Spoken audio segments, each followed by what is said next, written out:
Në këtë moment, ndërsa leconi këto fjalë, trupi juaj po konverton në rreth 100 miliard molekula oksigjen në energji.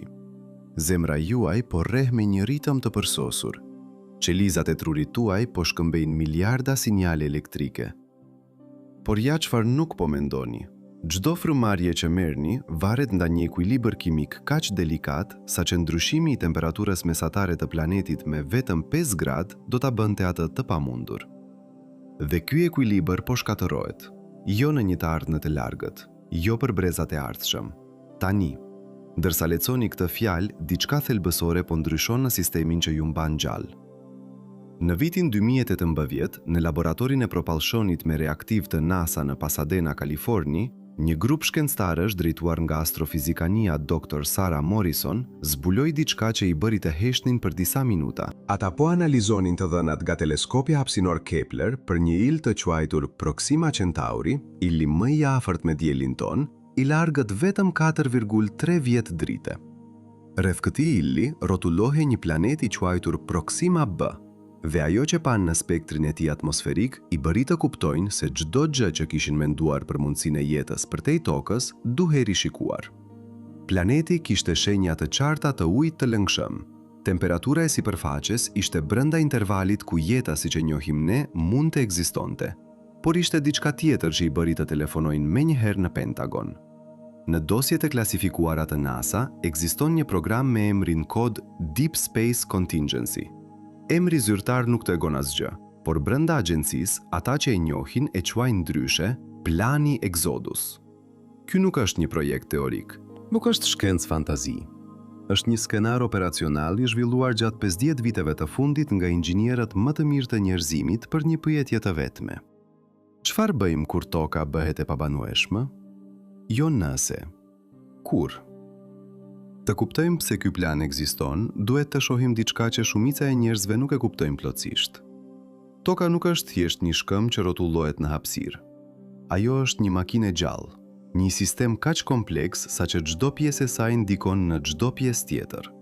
Atmosfera, oqeanet, plakat tektonike, fusha magnetike, cikli i karbonit, cikli i ujit, temperatura globale, rrymat oqeanike, modelet e erës, shpërndarja e specieve, kimia e tokës, dendësia e pyjeve, aciditeti i deteve, niveli i rrezatimit kozmik që arrin në sipërfaqe. Të gjitha këto janë të lidhura në një rrjet kaq delikat sa që shkencëtarët e quajnë një mrekulli që funksionon fare.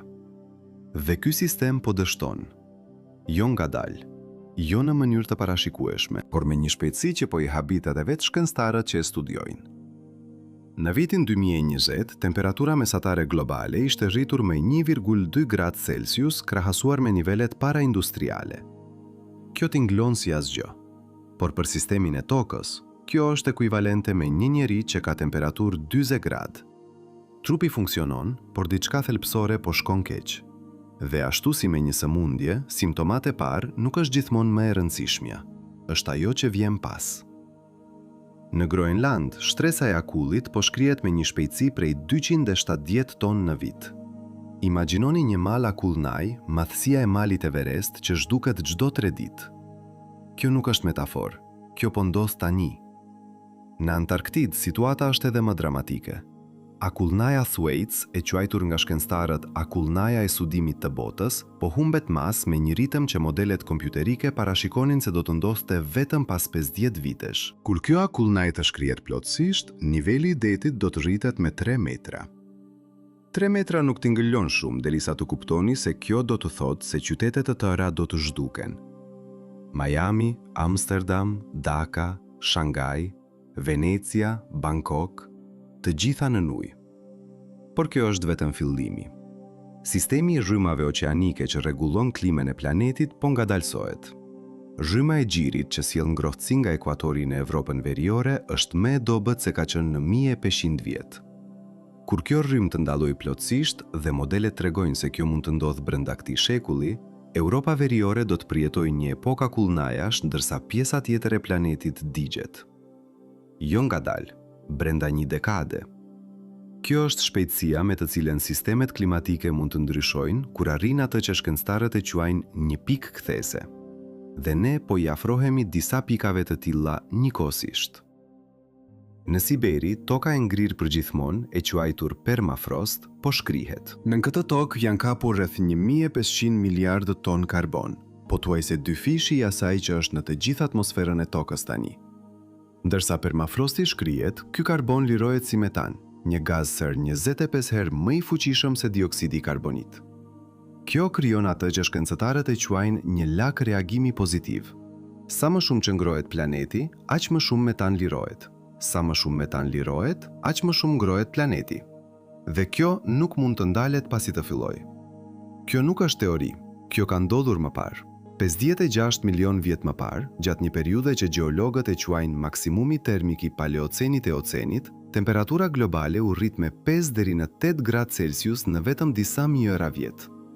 Shkaku ishte pikërisht i njëjtë, lirimi masiv i karbonit në burime gjeologjike. Rezultati ishte shfarosja e rreth 50% të gjitha specieve në oqeane dhe transformimi radikal i ekosistemeve toksore. Planeti u desh rreth 100.000 vjet për t'u stabilizuar. Por këtë herë, ndryshimi po ndodh jo në mijëra vjet, por në dekada. Sistemi i tokës nuk ka kohë të përshtatet. Dhe këtu vjen pjesa që shumica e njerëzve nuk e kuptojnë. Nuk është vetëm temperatura, është gjithçka që varet në ajo. Modelet e shirave po ndryshojnë. Rajonet që kanë qenë pjellore për mijëra vjet po bëhen shkrettira. Rajonet që kanë qenë shkrettira po përmbuten. Stinat po humbasin kuptimin. Bimet po lulëzojnë në kohën e gabuar. Insektet që i impollojnë, ato po zhvendosen në rajonet e reja. Zinxhirët ushqimor po shkatërohen. Dhe kjo po ndodh kaq shpejt sa speciet nuk kanë kohë të evoluojnë. Në vitin 2019, një studim i botuar në revistën Science vlerësoi se ne po humbasim specie me një shpejtësi 100 deri në 1000 herë më të shpejtë se norma natyrore e zhdukjes. Kjo është ekuivalente me atë që ndodhi kur asteroidi goditi tokën dhe zhduku dinosaurët. Por këtë herë, ne jemi asteroidi. Dhe ja çfarë nuk po ju thot askush, kjo nuk është diçka që mund të ndallojmë thjesht duke ndryshuar lambat ose duke drejtuar makina elektrike. Sistemi është shumë i madh. Inercia është shumë e fortë.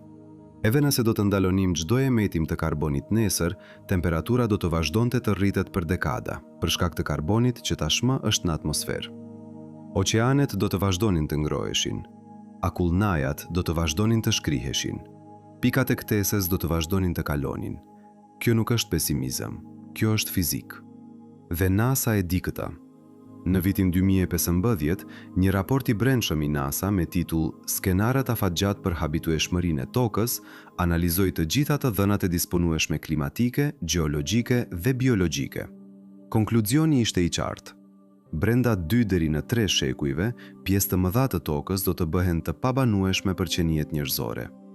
Jo të vështira për t'u banuar, të pabanueshme. Temperatura e ajrit do të tejkallojë atë që trupi njerëzor mund të durojë. Uji i ëmbël do të bëhet i rrallë, prodhimi ushqimor do të kolapsojë, dhe kjo nuk është skenari më i keq. Kjo është skenari mesatar. Skenari më i keq përfshin diçka që shkencëtarët e quajnë një ngjarje shfarosjeje masive. Një reagim zinxhir që pasi të fillojë nuk mund të ndalet. Temperatura rritet aq shumë sa oqeanet fillojnë të lëshojnë dioksidin e karbonit në vend që ta thithin. Pyjet fillojnë të vdesin dhe të lëshojnë karbon në vend që ta ruajnë. Toka bëhet një Venus i dytë, një planet me një atmosferë kaq të nxehtë sa plumbi shkrihet në sipërfaqe. Kjo tingëllon si shkencë fantazi. Por ka ndodhur në Venus, një planet që dikur mund të ketë pasur oqeane dhe jetë. Tani ka një temperaturë sipërfaqësore prej 470 gradë Celsius dhe një atmosferë kaq të dendur sa presioni është i njëjtë me atë 1000 metra nën sipërfaqen e oqeanit të tokës. Dhe këtu vjen pyetja që askush nuk dëshiron ta bëjë me zë të lartë. Çfarë bëjmë nëse toka po bëhet Venus? Përgjigjja e NASA është e thjeshtë. Ikim, por jo të gjithë. Kjo është pjesa që e bën këtë kaq të vështirë për t'u pranuar. Nuk ka mënyrë të transportosh 8 miliard njerëz në një planet tjetër. Nuk ka teknologji që mund ta bëjë këtë. Nuk do të ketë kurrë. Pra plani nuk është të shpëtojmë të gjithë. Plani është të shpëtojmë specien. Kjo do të thotë të zgjedhësh kush shkon dhe kush mbetet. Kjo do të thotë të pranosh se shumica e njerëzimit do të vdes në tokë. Kjo do të thotë të ndërtosh një ark që mund të mbajë vetëm disa mijëra njerëz dhe t'i dërgosh ata në një udhtim që do të zgjasë gjenerata të tëra. Dhe kjo nuk është teori, kjo po ndërtohet tani.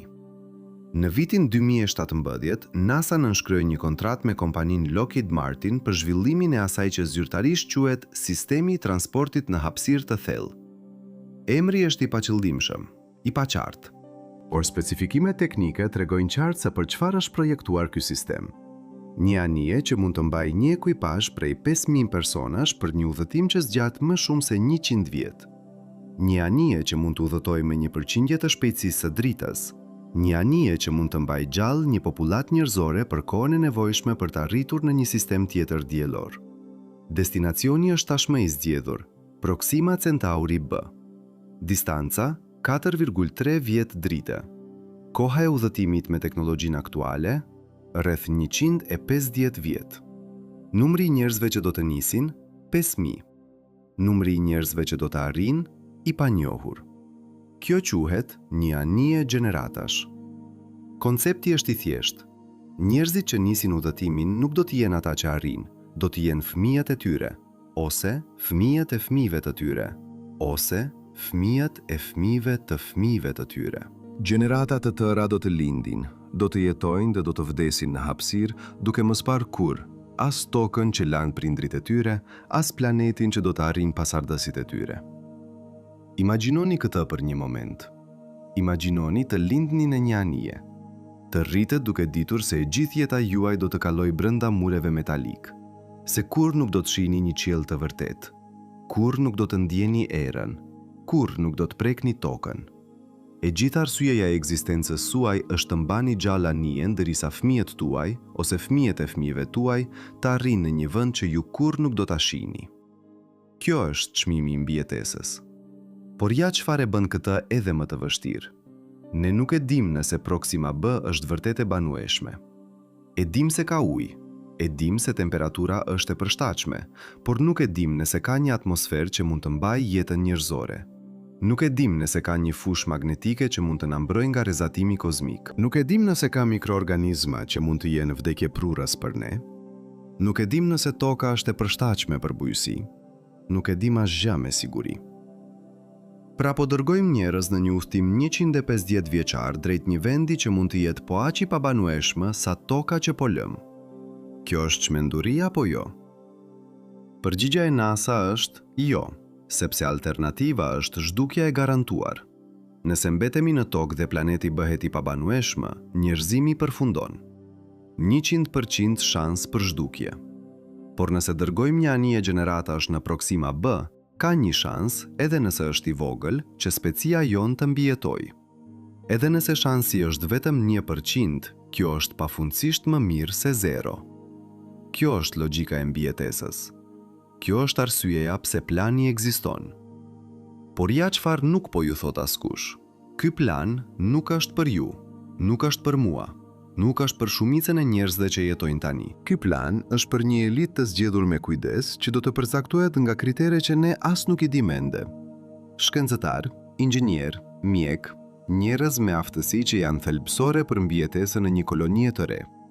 Njerëz me gjenetikë të shëndetshme, njerëz të rinj, njerëz që mund të riprodhojnë. Dhe pjesa tjetër e njerëzimit, ne do të mbetemi këtu, në një planet që po vdes. Duke parë qielin dhe duke ditur se diku atje, duke udhëtuar me shpejtësinë e dritës, janë shpresat e fundit të spesies sonë. Kjo është e vërteta që NASA nuk dëshiron ta thotë me zë të lartë. Kjo është arsyeja pse programi Deep Space Contingency është i klasifikuar, jo sepse teknologjia është sekret, por sepse vendimi se kush jeton dhe kush vdes është diçka që asnjë qeveri nuk dëshiron ta diskutojë publikisht. Por vendimi tashmë është marrë, anija tashmë po projektohet, destinacioni tashmë është zgjedhur, dhe ora po tikon. Në vitin 2022, në një kompleks nëntoksor 50 metra në shkretirën e Nevadës, një ekip prej 280 inxhinierësh po ndërtonin diçka që zyrtarisht nuk ekziston. Emri i projektit në dokumentet e klasifikuara është Habitat Autonome Shumë Gjeneratash, por brenda ekipit ata i quajnë me emrin e vërtet, Arka. Jo një model, jo një prototip, por një strukturë të plot, funksionale, të aftë të mbajë gjallë 5.000 njerëz për 150 vjet pa asnjë kontakt me botën e jashtme. Imagjinoni një qytet të tërë të mbyllur brenda një cilindri metalik me një gjatësi prej 3 kilometrash dhe një diametër prej 500 metrash. Rrotullohet me një shpejtësi të saktë për të krijuar gravitet artificial ekuivalent me atë të tokës. Brenda ka pyje, ka lumenj, ka fusha bujtisore, ka shtëpi, ka shkolla, ka spitale, ka gjithçka që një shoqëri njerëzore ka nevojë për të funksionuar. Por gjithçka është e kontrolluar. Çdo pikë uji, çdo molekulla e ri, çdo kalori ushqimi, çdo watt energjie. Asgjë nuk hidhet, asgjë nuk humbet. Gjithçka riciklohet në një lak të mbyllur kaq të përsosur sa që shkencëtarët e quajnë një ekosistem artificial. Dhe ja çfarë bën këtë kaq të vështirë. Ky ekosistem duhet të jetë i përsosur. Një gabim i vetëm, një dështim i vetëm i sistemit dhe të gjithë vdesin. Nuk ka plan rezerv, nuk ka mision shpëtimi, nuk ka kthim. Pra çdo komponent duhet të jetë i shumëfisht. Çdo sistem duhet të ketë rezerva. Çdo proces duhet të monitorohet vazhdimisht. Dhe këtu vjen pjesa që e bën këtë kaq të frikshme. Ne kurrë nuk kemi ndërtuar diçka të tillë më parë. Eksperimenti më i afërt ishte Biosfera 2, një kompleks i mbyllur në Arizona ku 8 njerëz jetuan për 2 vjet në vitet 90. Rezultati ishte një dështim katastrofik. Nivelet e oksigjenit ranë, nivelet e dioksidit të karbonit u rritën. Ekosistemi kolapsoi. Njerëzit u sëmurën. Eksperimenti u ndëlpre më herët. Dhe ajo ishte vetëm për 2 vjet, me 8 njerëz në tokë me mundësinë për të dalë në çdo moment. Tani po flasim për 150 vjet me 5000 njerëz në hapësirë pa mundësi për të dalë kurrë. Çdo problem që ndodhi në Biosfera 2 do të ishte vdekjeprurës në një anije gjeneratash, dhe problemet nuk do të jenë vetëm teknike, do të jenë psikologjike, sociale, politike. Imagjinoni të jetoni gjithë jetën tuaj në një hapësirë të mbyllur me të njëjtët 5000 njerëz, pa mundësi për të ikur, pa vende të reja për të eksploruar, pa horizonte të reja. Çdo ditë e njëjtë me të djeshmen, çdo vit i njëjtë me të kalluarin, për gjithë jetën tuaj. Çfarë i bën kjo psikikës njerëzore? Në vitin 2019, psikologët e NASA kryen një studim mbi ekuipazhet që kalojnë dimër në stacionin kërkimor në Antarktidë. Këto janë njerëz të zgjedhur me kujdes, të trajnuar, të motivuar, që dinë se misioni i tyre zgjat vetëm disa muaj. Dhe megjithatë, pas 3 muajsh izolimi, filën të shfaqen simptome. Depresion, ankth, tension ndërmjet antarëve të ekuipazhit, çrregullime të gjumit, humbje e motivimit. Dhe kjo është vetëm për disa muaj, në një vend ku dinë se mund të largohen nëse është e nevojshme. Tani imagjinoni të njëjtat simptoma në një anije gjeneratash, ku nuk ka largim, ku tensioni nuk mund të shpërndahet, ku një konflikt i vogël mund të përshkallëzohet në dhunë, ku dhuna mund të çojë në shkatërimin e sistemeve jetike, ku shkatërimi i sistemeve jetike do të thotë vdekje për të gjithë. Pra, si e parandalojmë këtë?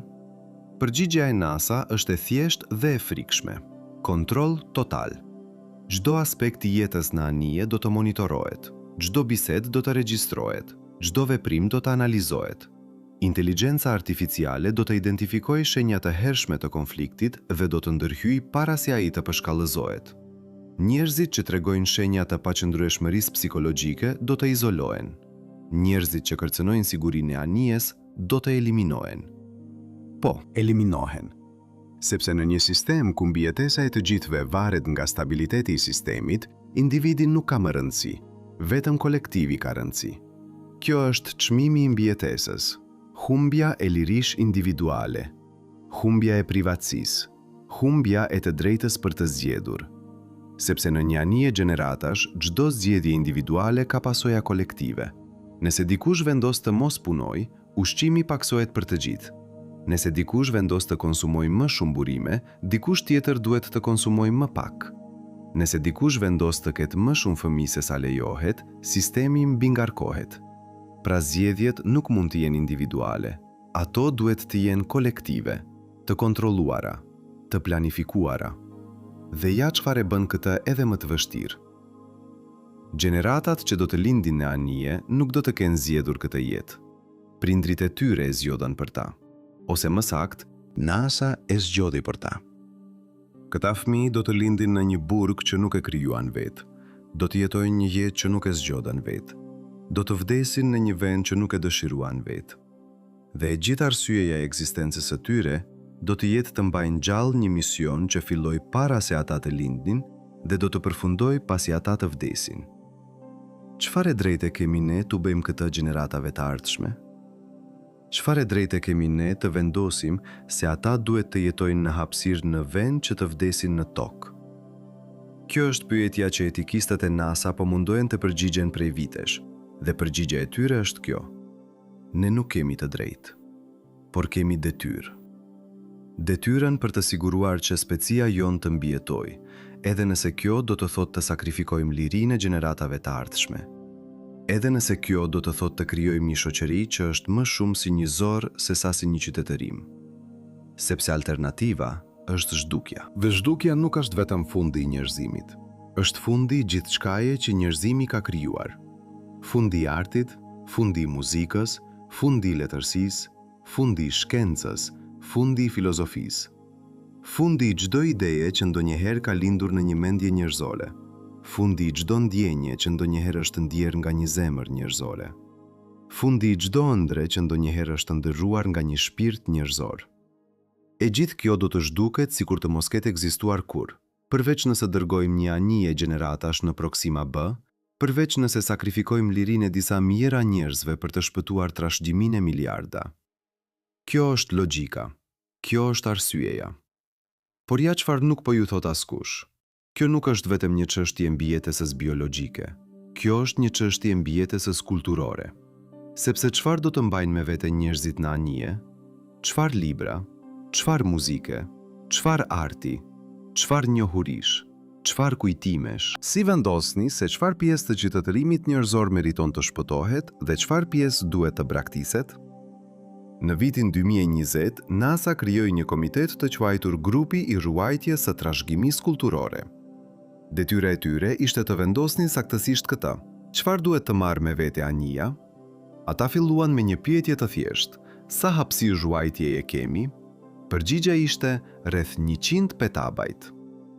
Kjo tingëllon shumë derisa të kuptoni se e gjithë njohuritja e akumuluar e njerëzimit, të gjitha librat, të gjitha filmat, të gjitha këngët, të gjitha punimet shkencore, të gjitha fotografit, të gjitha regjistrimet janë rreth 500 petabajt. Pra mund të marrim vetëm 1/5. Çfarë zgjedhim? Të gjitha veprat e Shakespeare-it apo të gjitha veprat e Goethe? Simfonitë e Beethovenit apo operat e Mozartit? Piktura e Leonardos apo skulpturat e Michelangelos? Fizika e Einsteinit apo matematika e Newtonit? Filozofia e Platoni apo etika e Kantit? Çdo zgjedhje do të thotë të braktisësh diçka tjetër. Çdo përfshirje do të thotë një përjashtim. Dhe kush vendos? Kush ka të drejtën të thotë se kjo pjesë e qytetërimit njerëzor është më e rëndësishme se ajo pjesa? Komiteti punoi për 3 vjet. Ata konsultuan me historian, filozof, artist, shkencëtar, teolog. Ata zhvilluan kritere komplekse për të vlerësuar rëndësinë kulturore. Ata krijuan algoritme për të optimizuar zgjedhjet. Dhe në fund, ata arritën në një përfundim të frikshëm. Nuk ka mënyrë të drejtë për ta bërë këtë. Çdo zgjedhje është arbitrare. Çdo kriter është subjektiv. Çdo vendim pasqyron paragjykimet e atyre që e marrin atë. Pra, çfarë bën? Ata vendosën të marrin gjithçka që mund të marrin dhe t'u lënë gjeneratave të ardhshme të vendosin se çfarë është me vlerë. Por kjo krijon një problem tjetër. Nëse gjeneratat që do të lindin në anije nuk kanë asnjë përvojë të tokës, si do të kuptojnë blefshmërinë e asaj që po ruajnë? Si do të kuptojnë një poem për detin kur nuk kanë parë kurrë det?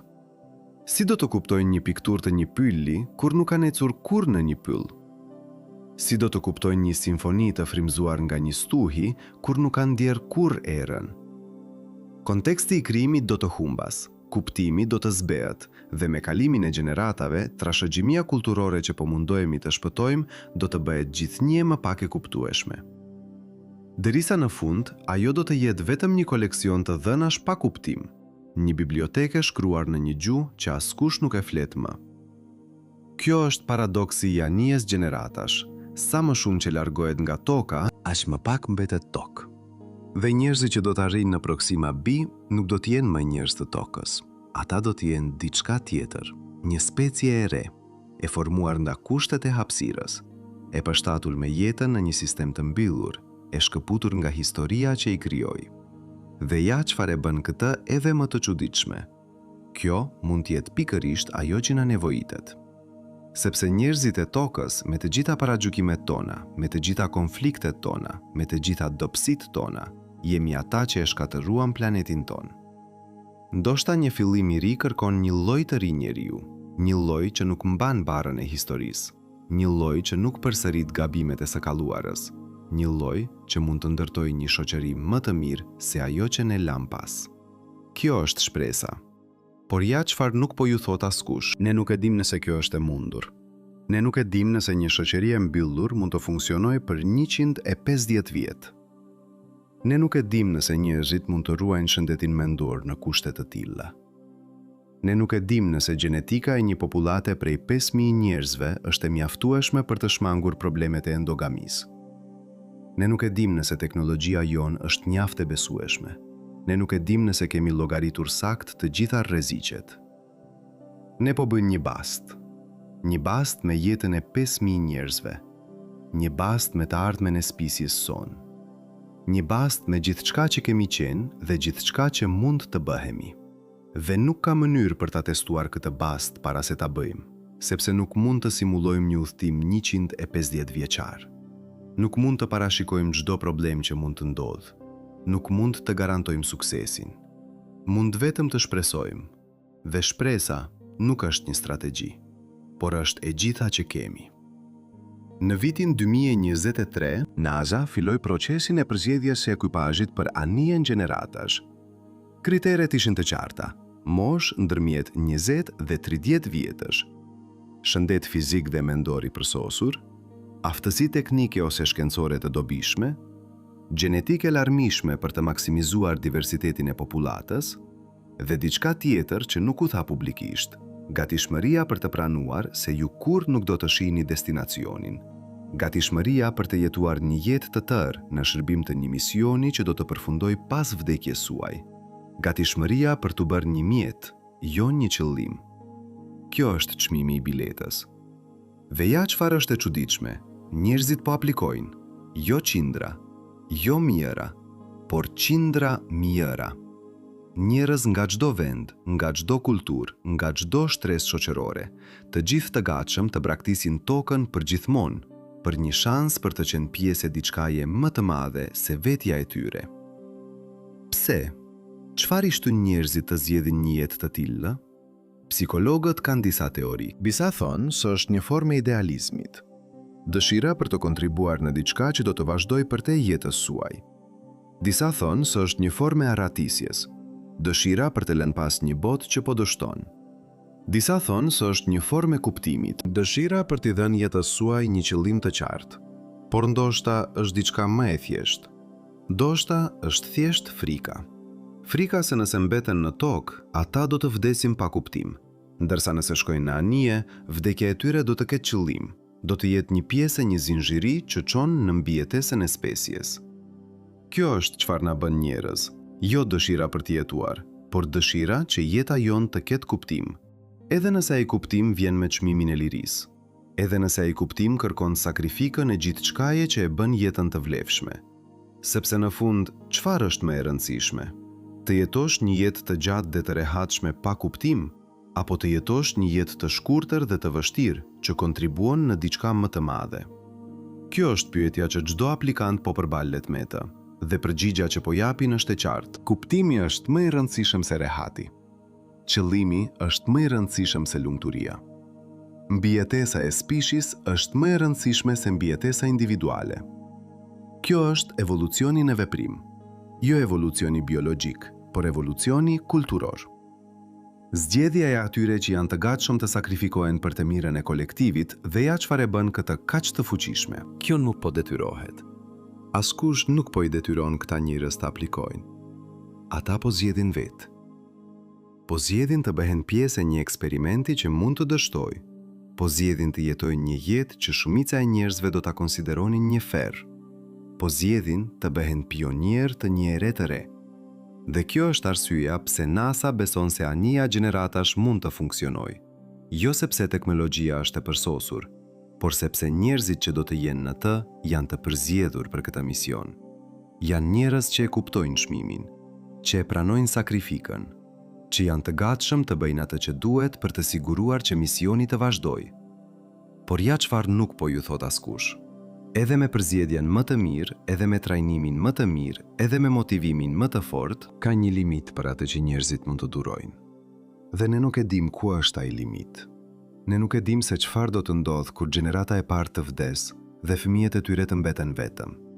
Ne nuk e dim se çfarë do të ndodhë kur gjenerata e dytë të vdes dhe gjenerata e tretë të kuptojë se ata janë në mes të një udhtimi që as nuk e filluan dhe as nuk do ta përfundojnë. Ne nuk e dim se çfarë do të ndodhë kur gjenerata e katërt të fillojë të pyes pse duhet të vazhdojnë një mision që nuk e zgjodhen vetë. Ne nuk e dim se çfarë do të ndodhë kur gjenerata e pestë të humbas çdo lidhje emocionale me tokën dhe të fillojë të pyes pse duhet të shkojnë në një planet që nuk e njohin. Këto janë pyetjet që nuk kanë përgjigje.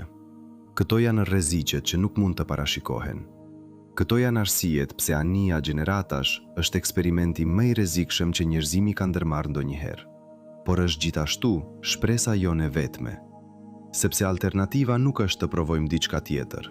Alternativa është të pranojmë se kur toka të bëhet e pabanuesh, njerëzimi do të përfundojë. Dhe kjo nuk është një alternativë që NASA është e gatshme ta pranojë. Pra plani vazhdon. Anija po ndërtohet, ekuipazhi po përzgjidhet, destinacioni po studiuar dhe ora po tikon. Por ja çfarë duhet të kuptoni. Kjo nuk është vetëm një plan për të ardhmen e largët. Kjo është një plan që po zbatohet tani. Sepse ndërtimi i një anije gjeneratash nuk është diçka që mund të bëhet në disa vjet. Kërkon dekada, ndoshta gjysmë shekulli. Dhe nëse presin derisa toka të bëhet vërtet e pabanuesh, do të jetë shumë vonë. Pra ndërtimi duhet të fillojë tani. Ndërsa ende kemi burimet, ndërsa ende kemi teknologjinë, ndërsa ende kemi kohën. Sepse një gjë është e sigurt, koha po mbaron. Çdo vit që kalon, toka bëhet pak më pak e përshtatshme për jetën njerëzore. Çdo vit që kalon, dritarja e mundësisë për të ndërtuar një anije gjeneratash bëhet pak më e ngushtë. Çdo vit që kalon, shansi që njerëzimi të mbijetojë bëhet pak më i vogël. Përveç nëse veprojmë, përveç nëse ndërtojmë arkën, përveç nëse dërgojmë shpresat tona në uje. Kjo është e vërteta që NASA e di. Kjo është arsyeja pse programi Deep Space Contingency ekziston. Kjo është arsyeja pse miliarda dollar po investohen në një projekt që shumica e njerëzve nuk e din as që ekziston. Sepse ata që e din, e kuptojnë se kjo nuk është një opsion. Kjo është një nevojë ekzistenciale, një nevojë që përcakton nëse specia jon do të vazhdojë apo do të përfundojë. Dhe vendimi tashmë është marrë. Ne do të vazhdojmë. Çfarëdo çmimi, çfarëdo sakrifik, çfarëdo që duhet. Sepse alternativa është e papranueshme. Dhe kjo është arsyeja pse në këtë moment, ndërsa lexoni këto fjalë, me një kompleks nëntoksor në shkretirën e Nevadës, inxhinierët po punojnë në ndërrimin e natës. Po saldojnë metale që do të udhtojnë më shpejt se çdo gjë që njerëzimi ka ndërtuar ndonjëherë. Po programojnë sisteme që do të mbajnë gjallë njerëz për gjenerata. Po testojnë teknologji që do të përcaktojnë nëse specia jon ka një të ardhme. Dhe ata e dinë se çdo saldim duhet të jetë i përsosur. Çdo kod duhet të jetë pa gabime. Çdo test duhet të kalojë. Sepse nuk do të ketë mundësi të dytë, nuk do të ketë korrigjime, nuk do të ketë riparime. Kur anija të nis, ajo do të jetë vetëm.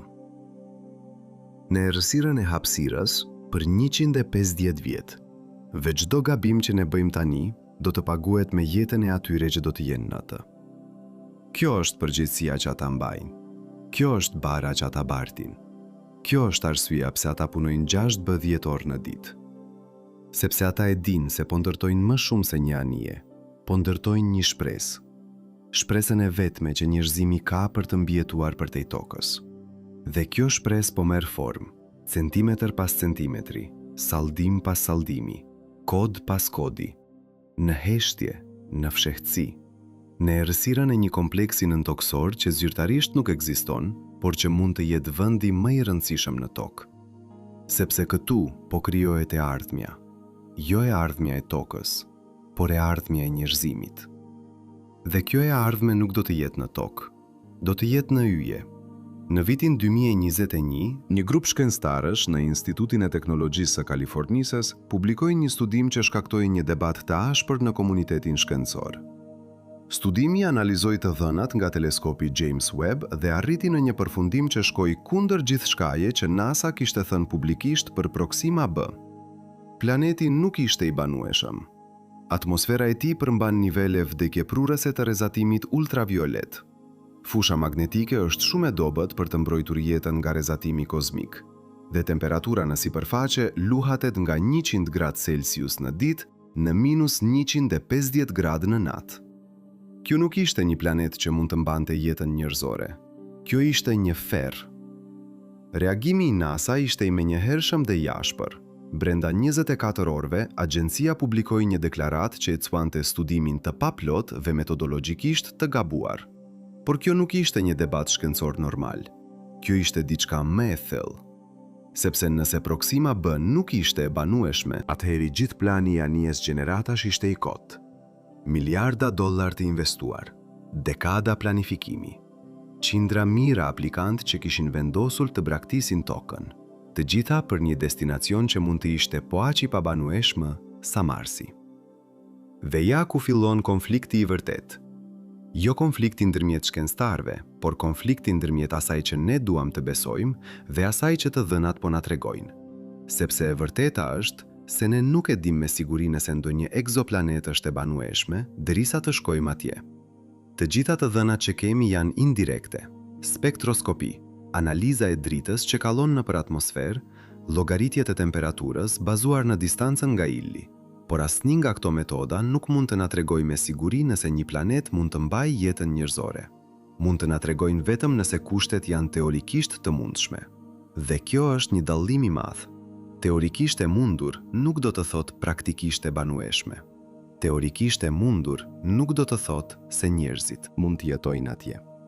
Teorikisht e mundur nuk do të thotë se ja vlen të dërgosh 5.000 njerëz në një udhëtim 150 vjeçar. Por ja çfarë bën këtë edhe më të komplikuar. Ne nuk kemi kohë të presim për të dhëna më të mira, sepse ndërtimi i anijes gjeneratash duhet të fillojë tani. Jo pas 10 vjetësh kur do të kemi teleskop më të mirë, jo pas 20 vjetësh kur do të kemi dërguar sonda robotike për të eksploruar Proxima b. Tani. Ndërsa ende kemi burimet, ndërsa ende kemi teknologjinë, ndërsa ende kemi kohën. Pra NASA po përballet me një zgjedhje të pamundur, të pres për të dhëna më të mira dhe të rrezikojë që të jetë shumë vonë për të ndërtuar anijen, ose të vazhdojë me planin dhe të rrezikojë që të dërgojë njerëz në një destinacion që mund të jetë i pabanueshme. Kjo nuk është shkencë. Kjo është bast. Dhe basti po bëhet me jetën e mira njerëzve. Por ja çfarë nuk po ju thot askush. Ky bast tashmë është bërë. Vendimi tashmë është marrë. Anija po ndërtohet. Jo sepse NASA është e sigurt se Proxima b është e banueshme, por sepse alternativa është të pranosh se njerëzimi nuk ka asnjë shans për të mbijetuar përtej tokës. Dhe kjo është një alternativë që asnjë qeveri nuk është e gatshme ta pranojë. Pra plani vazhdon, pavarësisht debatit, pavarësisht pasigurisë, pavarësisht rrezikut. Sepse në fund, çfarë tjetër mund të bëjmë? Të mbetemi në tokë dhe të presim të vdesim? Të pranojmë se specia jon ka arritur fundin e rrugës? Të dorëzohemi pa u përpjekur? Kjo nuk është në natyrën njerëzore. Ne jemi një specie eksploruesish, një specie që ka udhëtuar nga Afrika në çdo cep të tokës. Një specie që ka lundruar oqeane pa ditur se çfarë ishte në anën tjetër. Një specie që ka ngjituar male sepse ishin atje. Dhe tani po përballemi me sfidën më të madhe në historinë tonë. Jo të udhtojmë në një kontinent të ri, por të udhtojmë në një sistem të ri diellor. Jo të eksplorojmë një tokë të panjohur, por të krijojmë një shtëpi të re në një planet që nuk e kemi parë kurrë. Jo të zgjerojmë territorin ton, por të shpëtojmë specien ton. Dhe ja çfarë bën këtë kaq të vështirë. Ne nuk mund ta bëjmë këtë me metoda tradicionale të eksplorimit. Nuk mund të dërgojmë një ekip të vogël për të eksploruar dhe pastaj të dërgojmë më shumë njerëz nëse kushtet janë të mira, sepse udhëtimi zgjat 150 vjet. Nëse dërgojmë një ekip eksplorues, ata do të arrijnë kur toka tashmë është bërë e pabanueshme. Do të jetë shumë vonë për të dërguar një anije gjeneratash, pra duhet të dërgojmë gjithçka një herësh, të gjithë njerëzit, të gjitha burimet, të gjithë teknologjinë, në një udhëtim pa kthim drejt një destinacioni që nuk e dim me siguri nëse është i banueshëm. Kjo është çmenduri nga çdo këndvështrim racional, por është gjithashtu e vetmja mundësi që kemi. Dhe kjo është arsyeja pse debati për Proxima B është kaq i ashpër, sepse nuk është vetëm një debat shkencor, është një debat ekzistencial, një debat që përcakton nëse specia jon ka një të ardhme. Dhe në këtë debat ka dy kampe të qarta. Kampi i parë, i udhëhequr nga shkencëtar si ata në Institutin e Teknologjisë së Kalifornisë, argumenton se duhet të jemi realist, se duhet të pranojmë se Proxima B mund të mos jetë e banueshme, se duhet të kërkojmë alternativa, se duhet të investojmë në teknologji që mund të na lejojnë të udhtojmë më larg, në sisteme diellore që mund të kenë planete më të përshtatshme.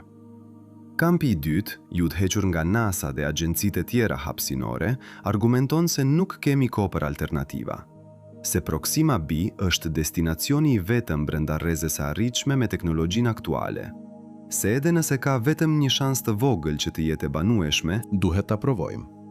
sepse alternativa është të mos provojmë fare. Dhe kjo është thelbi i konfliktit. Jo shkenca kundër shkencës, por shpresa kundër realizmit. Optimizmi kundër pragmatizmit. Besimi kundër të dhënave. Dhe në mes të këtij konflikti janë qindra mijëra njerëz që kanë aplikuar për të qenë pjesë e anijes gjeneratash. Njerëz që kanë vendosur të braktisin tokën, njerëz që kanë pranuar të jetojnë një jetë të tërë në hapësirë, njerëz që kanë besuar se destinacioni ja vlen sakrifikës. Por çfarë ndodh kur ata mësojnë se destinacioni mund të mos jetë i banueshëm? Çfarë ndodh kur ata kuptojnë se mund të jenë duke udhëtuar drejt një vdekjeje të sigurt? Çfarë ndodh kur besimi i tyre përplaset me realitetin e të dhënave? Kjo është pyetja që NASA po përpiqet të shmangë, sepse përgjigja mund të shkatërrojë të gjithë programin. Nëse njerëzit humbasin besimin në destinacion, ata do të humbasin motivimin për të vazhduar. Dhe pa motivim, një anije gjeneratash nuk mund të funksionojë. Sepse kujtoni, kjo nuk është një udhëtim i shkurtër.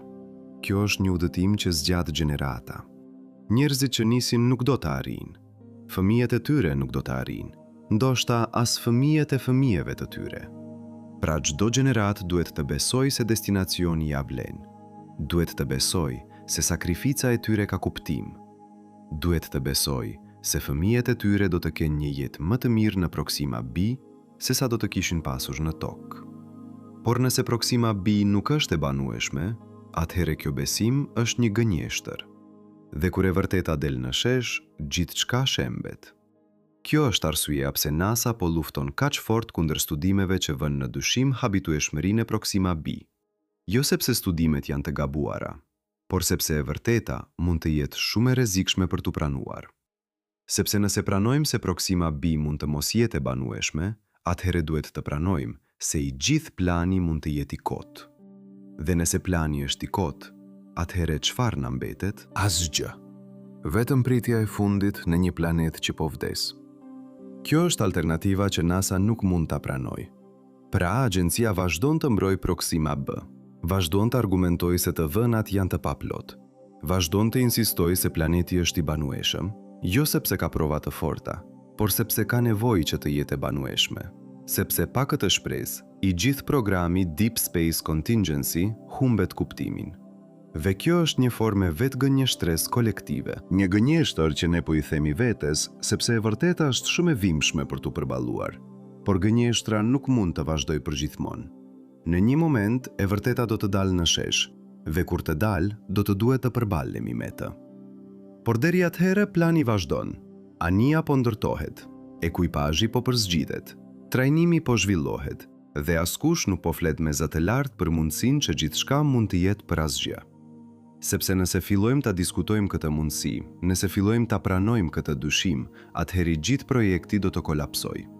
Pra heshtja mbahet, dyshimi fshihet dhe shpresa promovohet. Edhe kur kjo shpresë mund të jetë e pabazuar, edhe kur kjo shpresë mund të jetë një iluzion, edhe kur kjo shpresë mund të çojë në një tragjedi. Por ja çfarë është edhe më shqetësuese. Ka një grup shkencëtarësh brenda NASA që e din të vërtetën, që kanë parë të dhënat, që kanë bërë llogaritjet, që e din se Proxima B ka shumë të ngjarë të mos jetë e banueshme. Por ata po heshtin. Jo sepse janë kovardë, por sepse e kuptojnë se e vërteta do të shkatëronte shpresën e vetme që njerëzimi ka. Dhe ata po përballen me një dilema morale që asnjë shkencëtar nuk duhet të përballojë. A duhet të thonë të vërtetën dhe të rrezikojnë që të shkatërrojnë shpresën, apo duhet të heshtin dhe të lejojnë që mijëra njerëz të dërgohen në një udhtim që mund të përfundojë në tragjedi? Kjo nuk është një pyetje e lehtë, sepse në njëra anë e vërteta është e shenjtë. Shkenca bazohet në të vërtetën, në të dhënat, në faktet.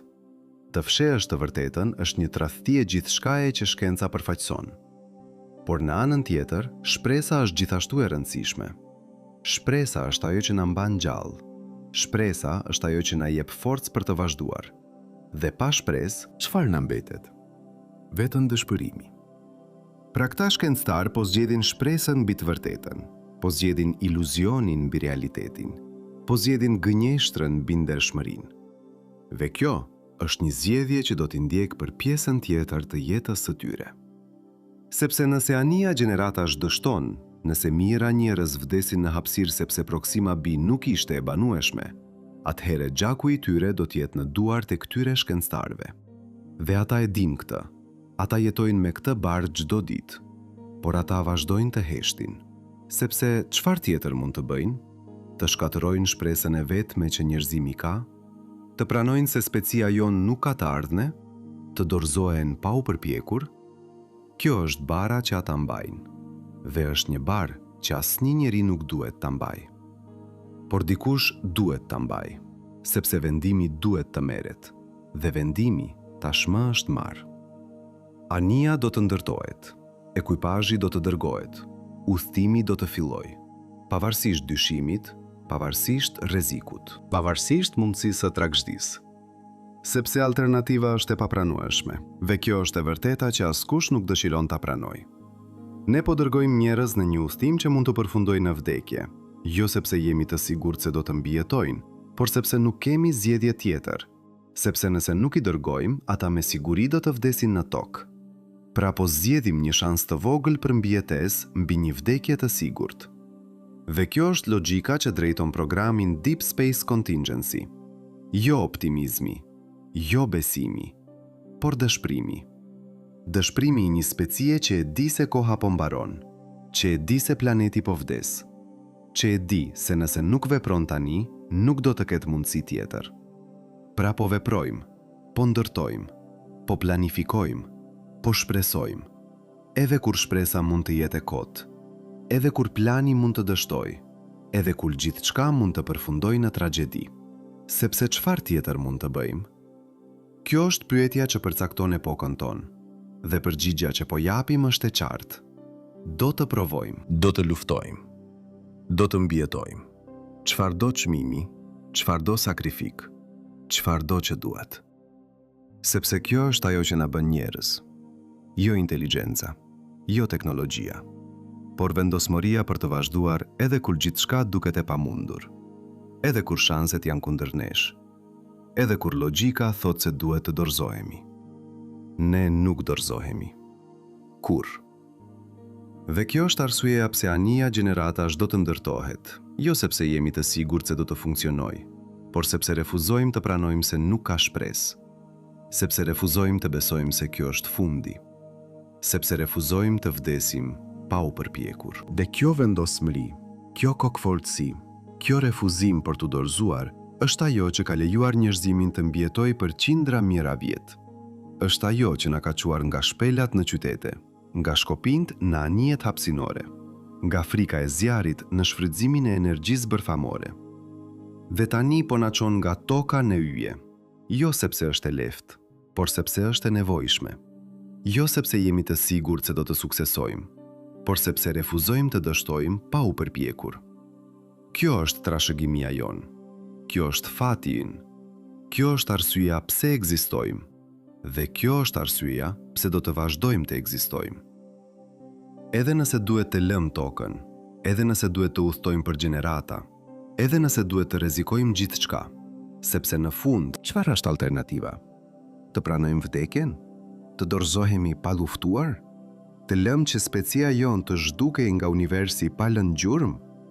Kjo nuk është në natyrën tonë, dhe kjo nuk do të jetë fati ynë. Ne do të mbijetojmë. Një mënyrë ose një tjetër. Në tokë ose në yje. Në këtë sistem diellor ose në një tjetër. Por do të mbijetojmë. Sepse kjo është ajo që bëjmë. Kjo është ajo që jemi. Kjo është arsyeja pse jemi këtu.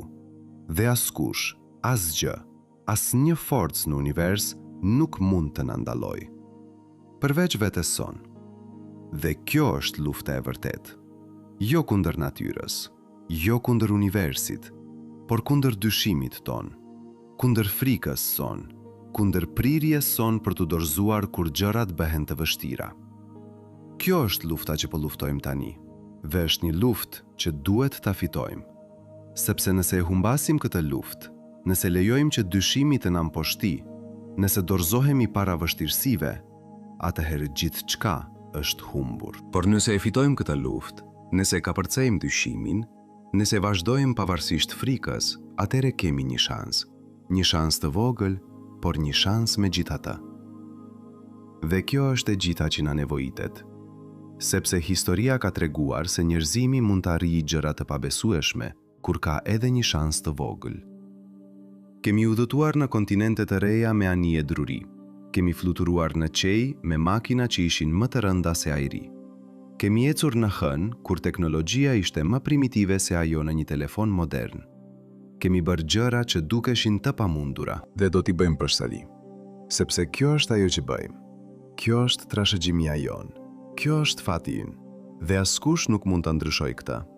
Përveç nesh. Pra zgjedhja është e jona. Të vazhdojmë ose të dorëzohemi. Të luftojmë ose të vdesim.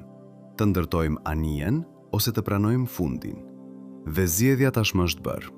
Po ndërtojmë anijen, po përzgjedhim ekuipazhin, po planifikojmë udhëtimin, po përgatitemi për të ardhmen.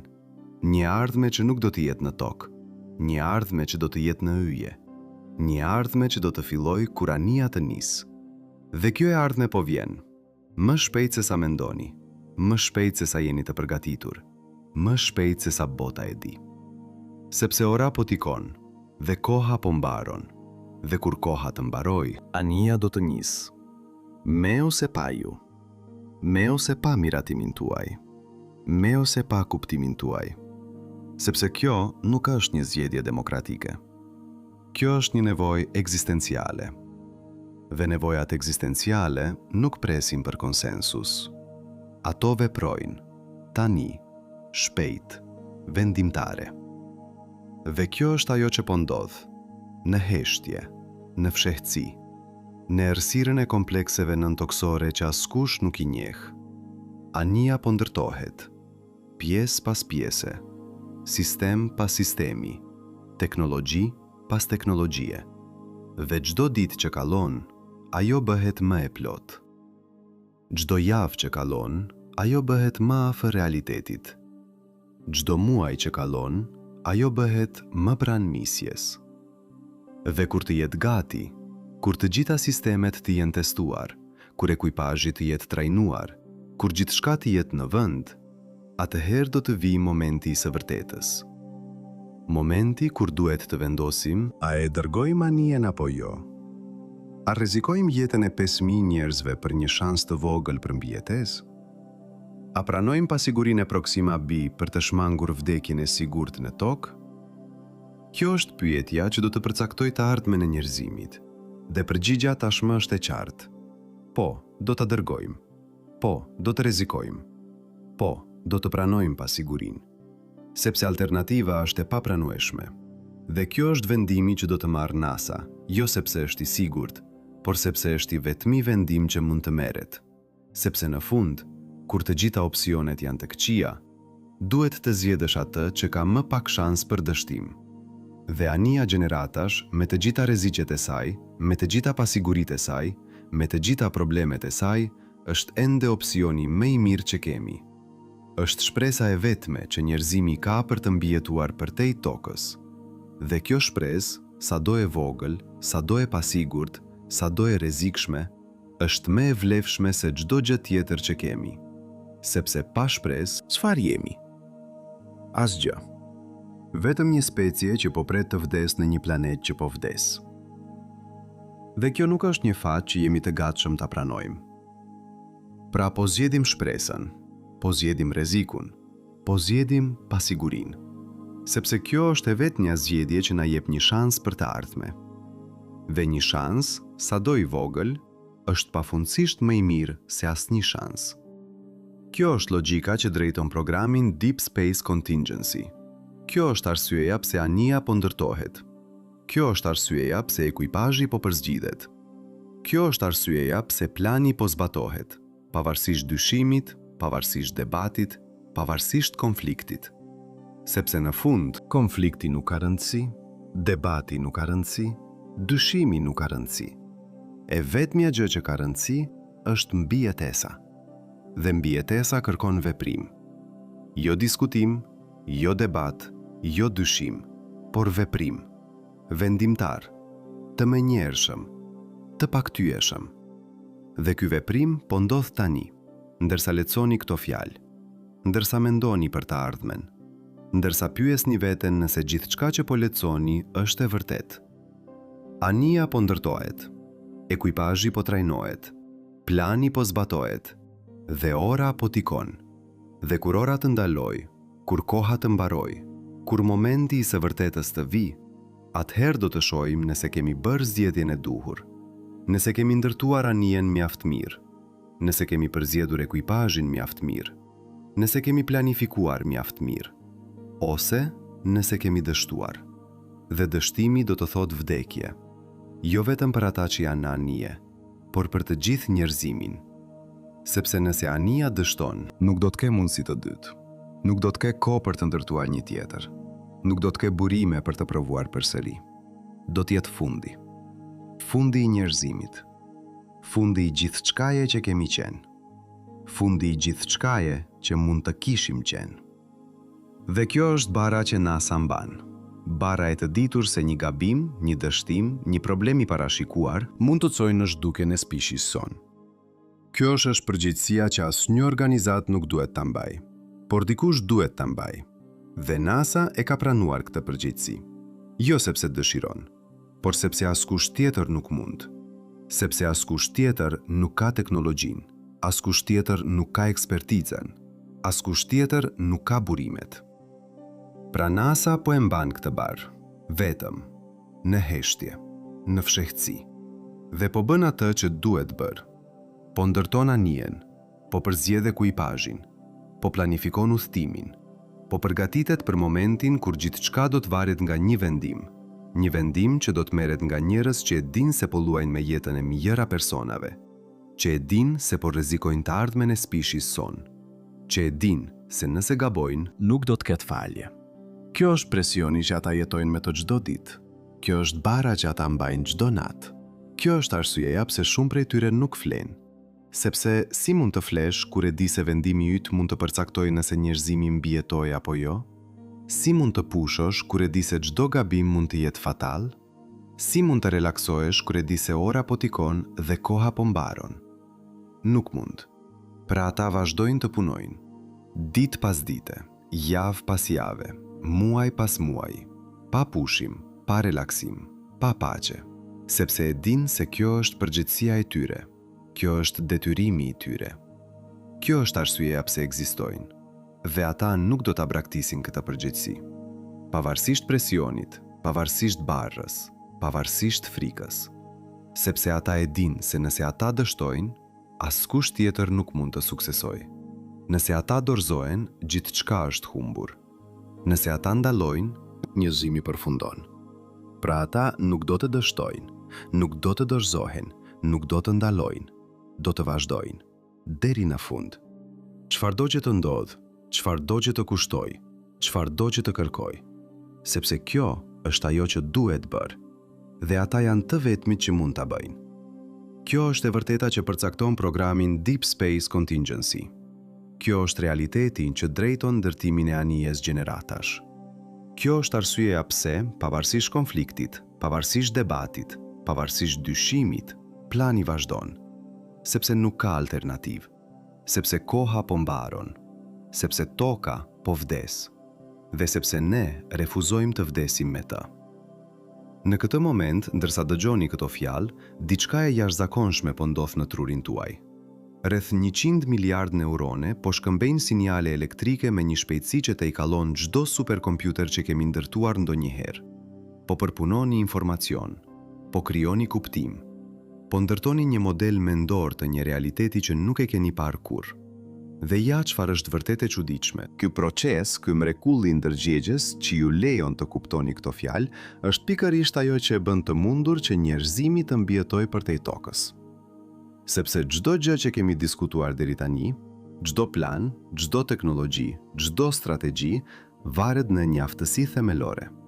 Aftësia e trurit njerëzor për të imagjinuar një të ardhme që nuk ekziston ende dhe për të punuar drejt saj pavarësisht pasigurisë. Kjo është ajo që na dallon nga çdo specie tjetër në këtë planet.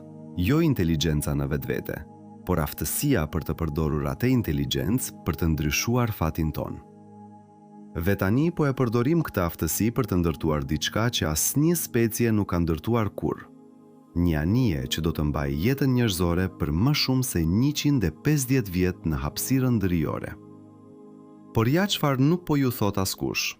Kjo nuk është vetëm një sfidë inxhinierike. Kjo është një sfidë biologjike, psikologjike dhe filozofike që e shtyn njerëzimin në kufit absolut të asaj që jemi të aftë të arrijmë. Le të fillojmë me biologjinë. Trupi njerëzor u evolua për të jetuar në një gravitet specifik, 9,8 metra për sekond në katror.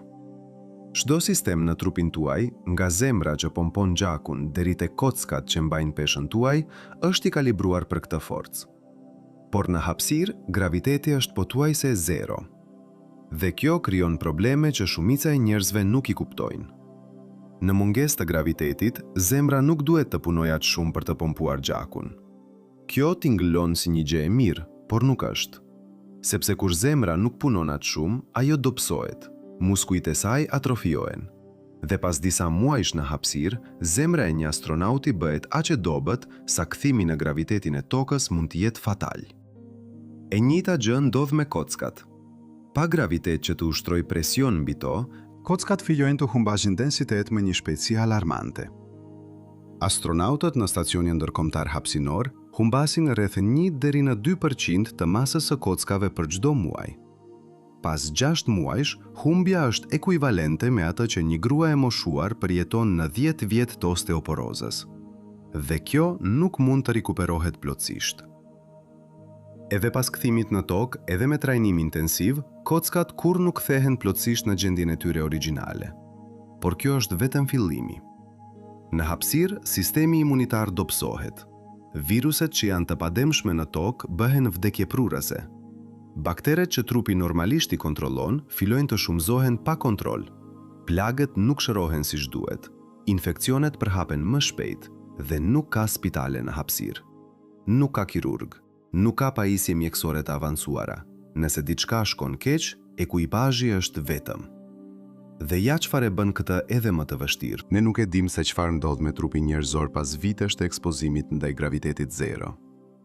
Të gjitha të vënat tona vijnë nga misione që kanë zgjatur maksimumi 1 vit, por anija gjeneratash do të udhtojë për 150 vjet. Gjenerata të tëra do të lindin, do të rriten dhe do të vdesin në gravitet zero. Dhe ne nuk e dim se çfarë do të ndodh trupave të tyre. A do të jenë në gjendje të ecin nëse ndonjëherë arrin në një planet me gravitet?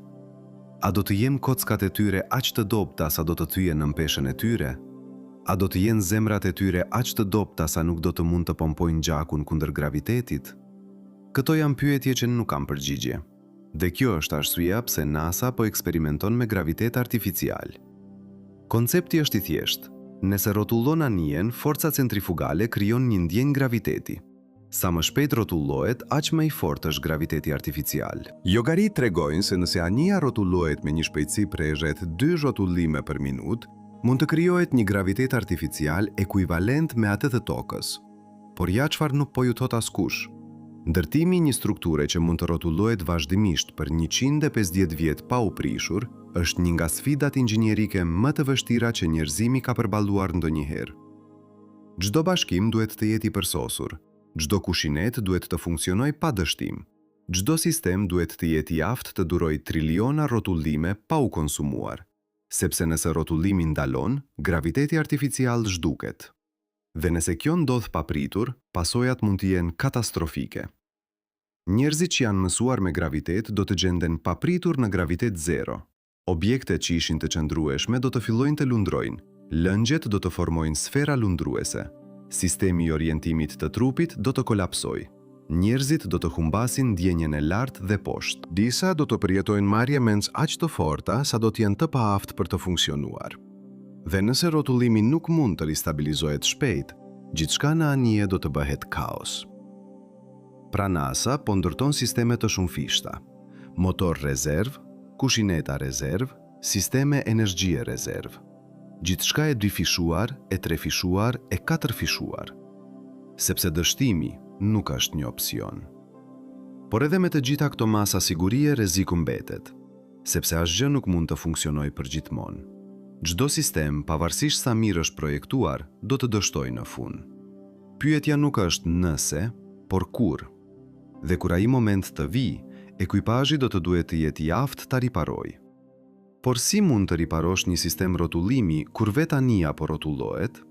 Si mund të punosh në kushte ku çdo lëvizje e gabuar mund të hedhë në hapësirë? Si mund të diagnostikosh një problem kur nuk e asnjë mënyrë për ta testuar jashtë anijes? Këto pyetje që inxhinierët po mundohen të përgjigjen, dhe përgjigjet që po gjejnë janë shqetësuese, sepse e vërteta është se disa riparime thjesht nuk mund të bëhen. Disa dështime do të jenë fatale, disa probleme nuk do të kenë zgjidhje, dhe kjo do të thotë se ekuipazhi do të duhet të jetojë me një të vërtetë të tmeshme. Çdo ditë mund të jetë e fundit. Çdo sistem që dështon mund të jetë ai që i vret të gjithë. Çdo gabim mund të jetë fatal.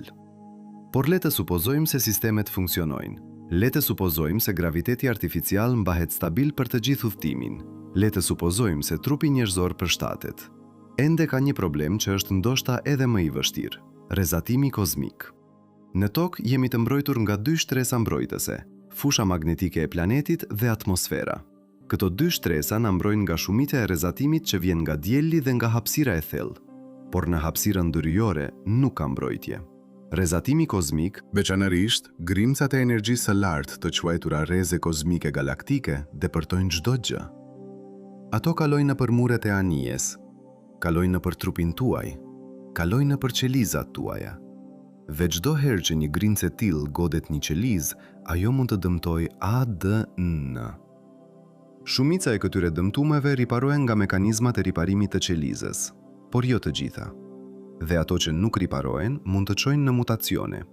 Mutacionet mund të çojnë në kancer, dhe kanceri në hapësirë është një dënim me vdekje. NASA e di këtë dhe po punon në zgjidhje. Një mundësi është të ndërtohet anija me mure shumë të trasha që mund të bllokojnë shumicën e rrezatimit.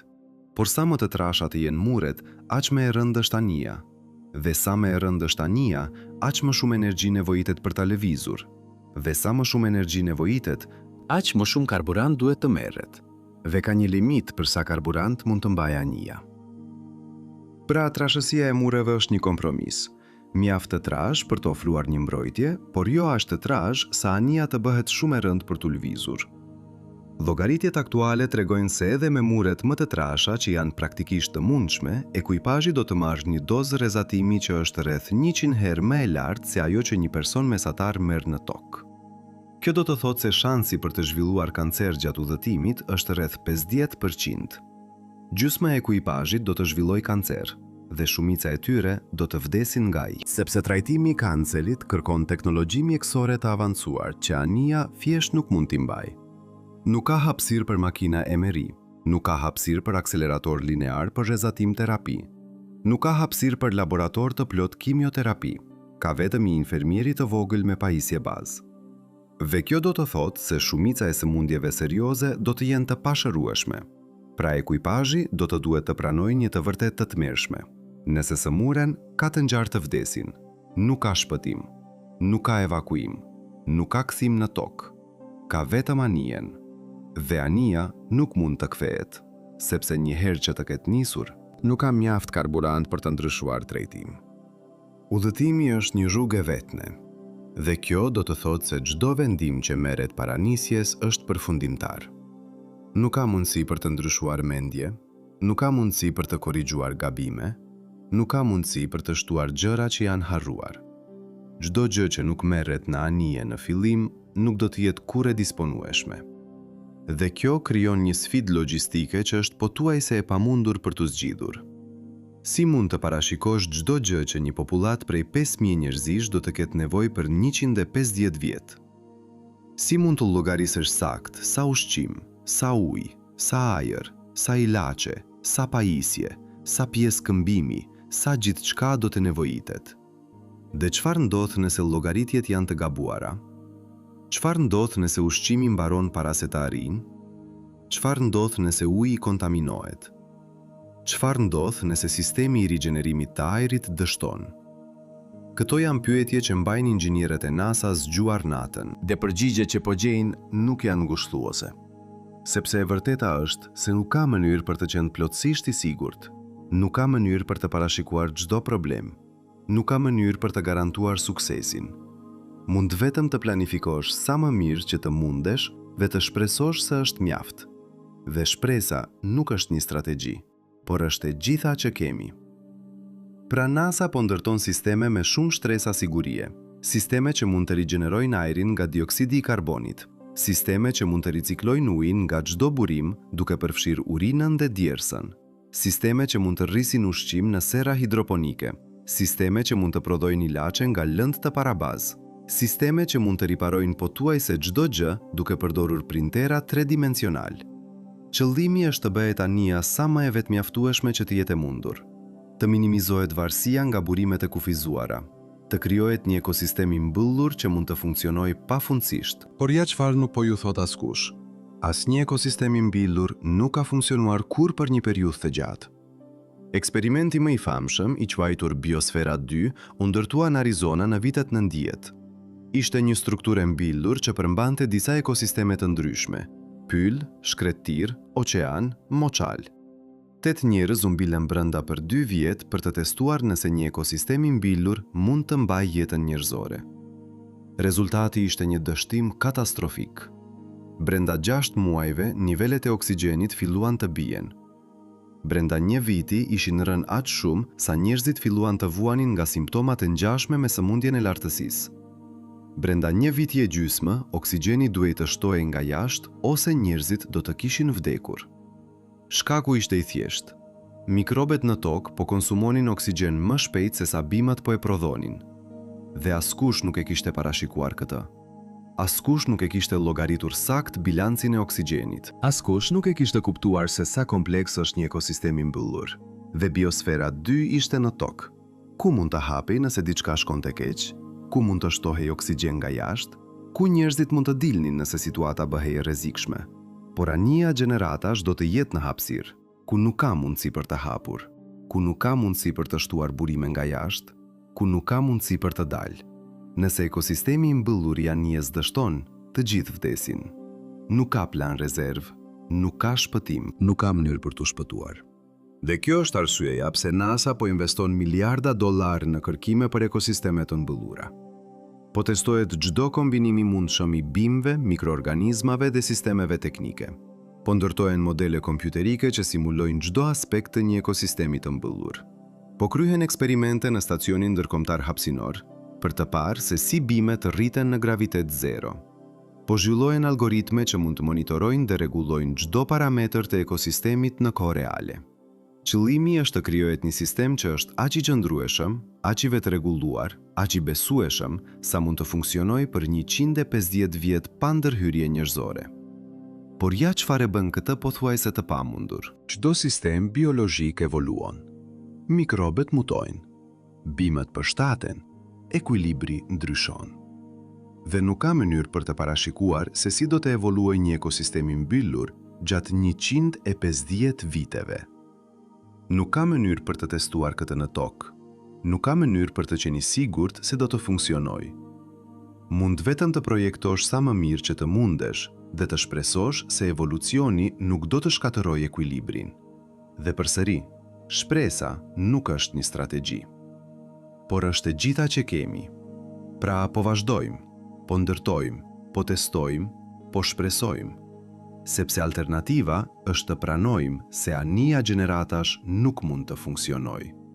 Dhe kjo është një alternativë që NASA nuk është e gatshme ta pranojë, sepse nëse anija nuk mund të funksionojë, atëherë nuk ka plan rezervë. Nuk ka mënyrë tjetër për të shpëtuar njerëzimin nga një tokë që po vdes. Nuk ka shpresë. Por le të supozojmë se sistemet biologjike funksionojnë. Le të supozojmë se ekosistemi i mbyllur mbetet i qëndrueshëm. Le të supozojmë se ushqimi rritet, ajri rigjenerojnë, uji riciklohet. Ende ka një problem që është ndoshta më i vështiri se të gjitha të tjerët së bashku: psikologjia. Si mund të mbash 5.000 njerëz të shëndetshëm mendërisht për 150 vjet në një hapësirë të mbyllur? Si mund të parandalosh konfliktin kur njerëzit nuk mund të largohen nga njëri tjetri? Si mund të mbash moralin kur nuk ka asgjë të re për t'u parë, asgjë të re për t'u bërë, asgjë të re për t'u përjetuar? Këto pyetje që psikologët po mundohen t'u përgjigjen, dhe përgjigjet që po gjejnë janë shqetësuese. Sepse e vërteta është se njerëzit nuk janë projektuar për të jetuar në hapësira të mbyllura për periudha të gjata. Jemi krijesa që kanë nevojë për hapësirë, për liri, për ndryshim. Kur këto nevojë nuk plotësohen, shëndeti mendor përkeqësohet. Studimet e ekuipazheve në nëndetëse dhe në stacione kërkimore në Antarktidë tregojnë një model të qartë. Në fillim, morali është i lartë. Njerëzit janë të emocionuar për misionin, janë të motivuar, janë të bashkuar. Por pas disa muajsh, gjërat fillojnë të ndryshojnë. Njerëzit bëhen të irrituar, konfliktet e vogla bëhen të mëdha, tensionet rriten, disa njerëz tërhiqen në vetvete, disa bëhen agresiv, disa zhvillojnë depresion, disa zhvillojnë ankth, dhe sa më gjatë të zgjas izolimi, aq më keq bëhen simptomat. Pas një viti, disa njerëz fillojnë të kenë halucinacione, disa humbasin ndjenjën e kohës, disa humbasin ndjenjën e identitetit, disa bëhen të rrezikshëm për veten dhe për të tjerët. Dhe kjo është vetëm pas një viti. Imagjinoni se çfarë ndodh pas 10 vitesh, pas 20 vitesh, pas 50 vitesh, pas 150 vitesh. Askush nuk e di, sepse askush nuk ka jetuar kurrë në kushte të tilla për aq kohë. Dhe ja çfarë bën këtë edhe më të vështirë. Në një nëndetëse ose në një stacion në Antarktidë, njerëzit e dinë se mund të kthehen në shtëpi. E dinë se izolimi është i përkohshëm. E dinë se ka një fund. Por në anijen gjeneratash Nuk ka kthim, nuk ka fund, nuk ka shpresë për të parë ndonjëherë tokën përsëri. Dhe kjo mungesë shprese mund të jetë shkatëruese për shëndetin mendor, sepse shpresa është ajo që na mban të gjithë të gjallë. Shpresa se gjërat do të përmirësohen. Shpresa se do të shohim përsëri njerëzit që duam. Shpresa se do të përjetojmë përsëri gjëra që na bëjnë të lumtur. Por në anije nuk ka shpresë për asnjë nga këto gjëra. Ka vetëm realitetin e një ekzistance të përsëritur, të parashikueshme, të kufizuar, ditë pas dite, vit pas viti, dekad pas dekade, pa ndryshim, pa surpriza, pa asgjë të re. Dhe kjo mund të thyejë edhe mendjet më të forta. Pra NASA po zhvillon protokolle psikologjike për të ndihmuar ekuipazhin të përbalojë. Terapi grupore, terapi individuale, meditim, ushtrime fizike, aktivitete krijuese, gjithçka që mund të ndihmojë për të mbajtur shëndetin mendor. Por ja çfarë nuk po ju thot askush. Asnjë nga këto gjëra nuk ka qenë kurrë testuar për periudha aq të gjata. Nuk e dim nëse funksionojnë. Nuk e dim nëse janë të mjaftueshme. Nuk e dim nëse mund të parandalojnë kolapsin mandor që është pothuajse i pashmangshëm në kushte të tilla. Mund vetëm të shpresojmë. Dhe përsëri, shpresa nuk është një strategji, por është e gjitha që kemi. Dhe ja çfarë bën këtë edhe më të komplikuar. Ekuipazhi nuk do të jetë i përbërë vetëm nga të rriturit që nisën udhëtimin. do të ketë fëmijë. Fëmijë që do të lindin në anije. Fëmijë që nuk do të kenë kurrë zgjedhur këtë jetë. Fëmijë që do të rriten duke ditur se e gjithë ekzistenca e tyre është për një qëllim që nuk e kuptojnë plotësisht. Si mund t'i shpjegosh një fëmije se arsyeja pse ekziston është të mbajë gjallë një anije që po udhton drejt një vendi që ai kurrë nuk do ta shohë? Si mund t'i japësh atij fëmije një ndjenjë kuptimi ku le gjithë jeta e tij është e paraqaktuar? Si mund ta bësh atë fëmijë të ndihet i vlefshëm kur e vetmja e vërtet që ai di është se është një mjet, jo një qëllim?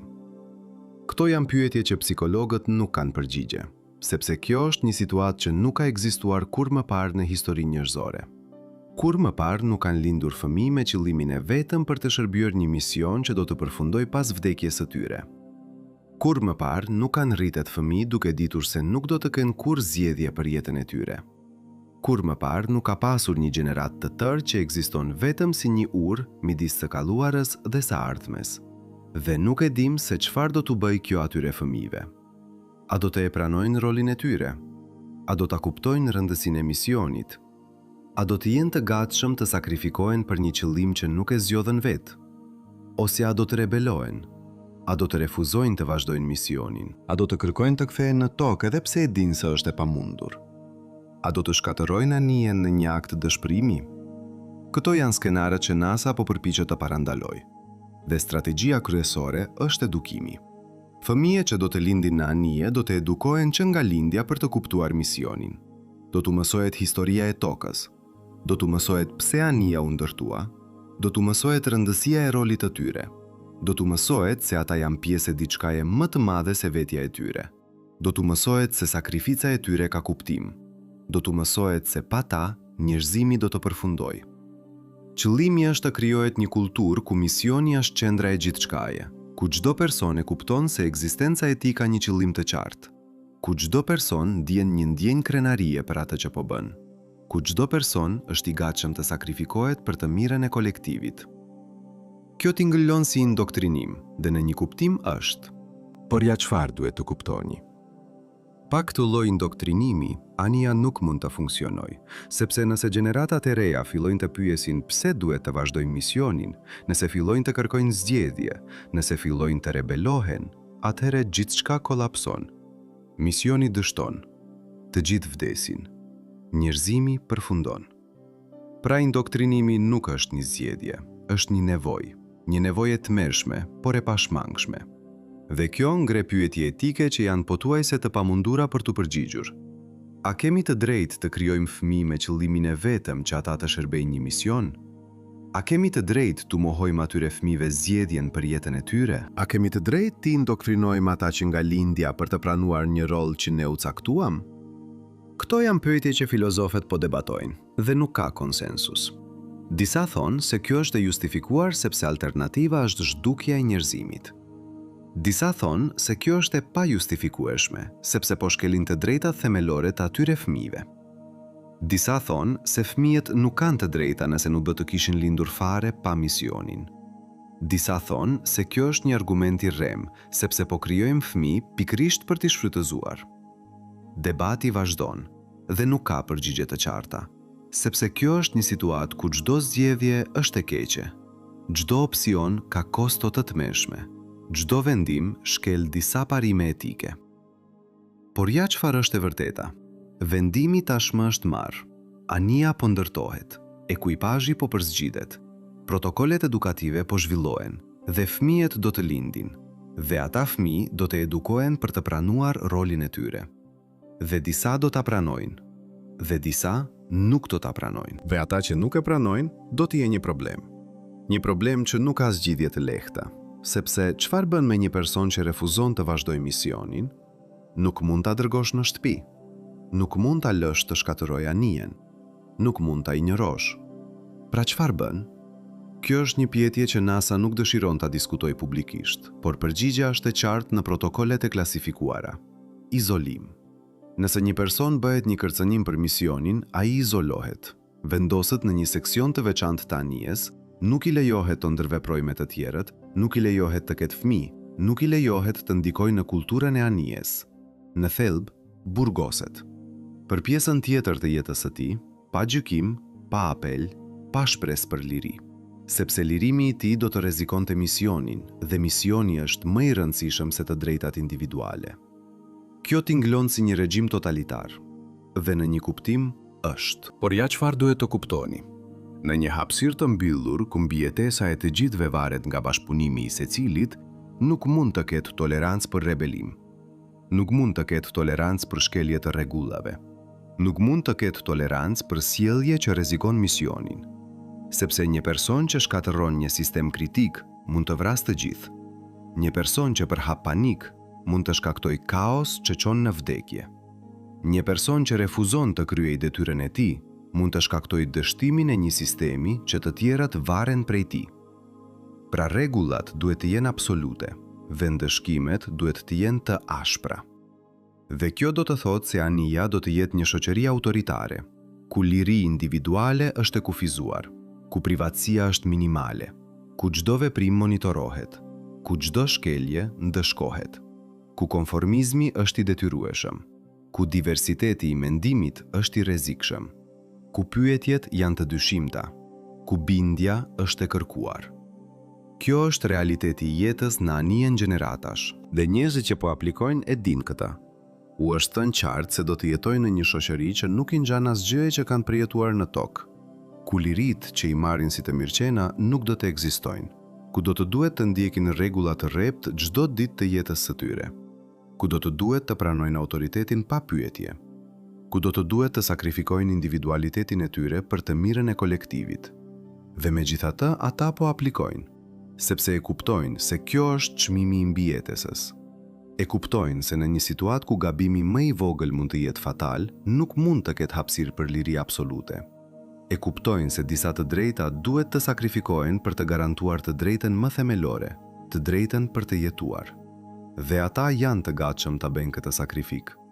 Jo sepse dëshirojnë të jetojnë në një shoqëri autoritare, por sepse e kuptojnë se është e vetmja mënyrë që misioni të suksesojë. Por ja çfarë nuk po ju thot askush. Edhe me të gjitha këto masa, edhe me indoktrinimin, edhe me rregullat e rrept, edhe me ndëshkimet e ashpra, ka një rrezik që nuk mund të eliminohet. Rreziku i një kolapsi të plot shoqëror. Sepse historia ka treguar se çdo shoqëri autoritare, pavarësisht sa e fortë duket, ka një pikë thjerrje. Një pikë ku presioni bëhet shumë i madh, ku njerëzit nuk mund ta durojnë më, ku rebelimi bëhet i pashmangshëm, dhe kur ai moment vjen, gjithçka kolapson. Dhe në anijen gjeneratash, një kolaps shoqëror do të thotë vdekje për të gjithë, sepse nuk ka vend ku të shkosh, nuk ka mënyrë për të ikuar, nuk ka shpëtim. Nëse shoqëria kolapson, anija kolapson dhe të gjithë vdesin. Pra pyetja nuk është nëse do të ketë tensione, pyetja është nëse ato tensione mund të menaxhohen pa çuar në kolaps. Dhe kjo është një pyetje që askush nuk mund ta përgjigjë me siguri. Mund vetëm të shpresojmë se përzgjedhja e ekuipazhit është mjaft e mirë, se trajnimi është mjaft i plot, se protokollet janë mjaft efektive, se kultura që krijohet është mjaft e fortë, se njerëzit janë mjaft të qëndrueshëm, se misioni është mjaft i rëndësishëm, se shpresa është mjaft e gjallë.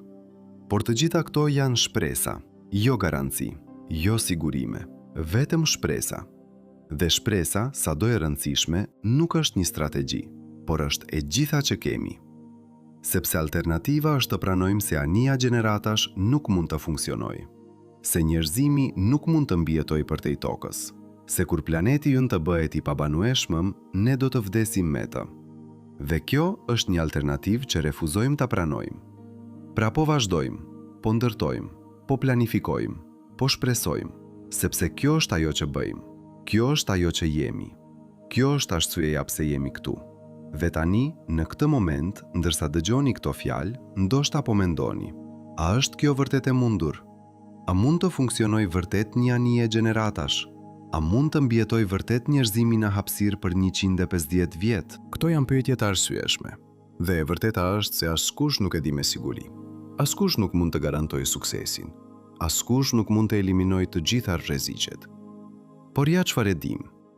Nëse nuk e provojmë, nëse nuk e ndërtojmë anijen, nëse nuk e dërgojmë ekuipazhin, atëherë nuk ka asnjë shans për mbijetesë. Zero, asgjë. Fundi i garantuar. Por nëse e provojmë, Nëse e ndërtojmë anijen, nëse e dërgojmë ekuipazhin, atëherë ka një shans. Ndoshta një shans i vogël, ndoshta vetëm 5%, ndoshta vetëm 1%, por një shans megjithatë. Dhe një shans, sado i vogël, është pafundësisht më i mirë se asnjë shans. Kjo është logjika që drejton programin Deep Space Contingency. Kjo është arsyeja pse anija po ndërtohet. Kjo është arsyeja pse miliarda dollar po investohen. Kjo është arsyeja pse mijëra njerëz po punojnë ditë e natë, sepse ata e kuptojnë se kjo është shpresa e vetme që kemi. Dhe ja çfarë duhet të kuptoni. Kjo nuk është vetëm një plan për të ardhmen e largët. Ky është një plan që po zbatohet tani, sepse koha po mbaron. Çdo vit që kalon, toka bëhet pak më pak e përshtatshme për jetën njerëzore. Çdo vit që kalon, dritarja e mundësisë për të ndërtuar një anije gjeneratash bëhet pak më e ngushtë. Çdo vit që kalon, shansi që njerëzimi të mbijetojë bëhet pak më i vogël. Përveç nëse veprojmë, përveç nëse ndërtojmë arkën, përveç nëse dërgojmë shpresat tona në yje. Dhe kjo është pikërisht ajo që po bëjmë, në heshtje, në fshehtësi, në errësirën e komplekseve nëntoksore që askush nuk i njeh. Anija po ndërtohet, pjesë pas pjese, sistem pas sistemi, teknologji pas teknologjie. Dhe çdo ditë që kalon, ajo bëhet më e plot. Çdo javë që kalon, ajo bëhet më afër realitetit. Çdo muaj që kalon, ajo bëhet më pranë nisjes.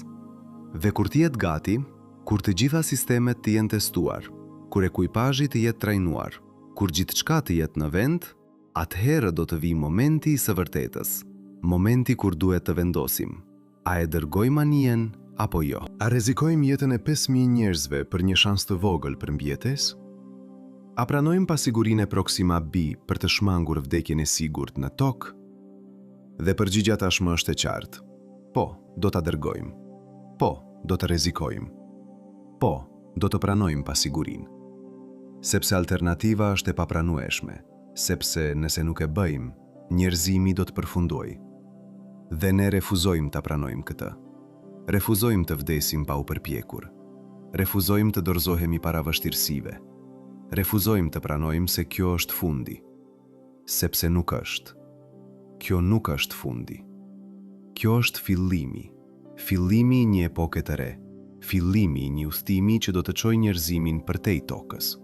Fillimi i një aventure që do të përcaktojë nëse specia jon ka një të ardhme.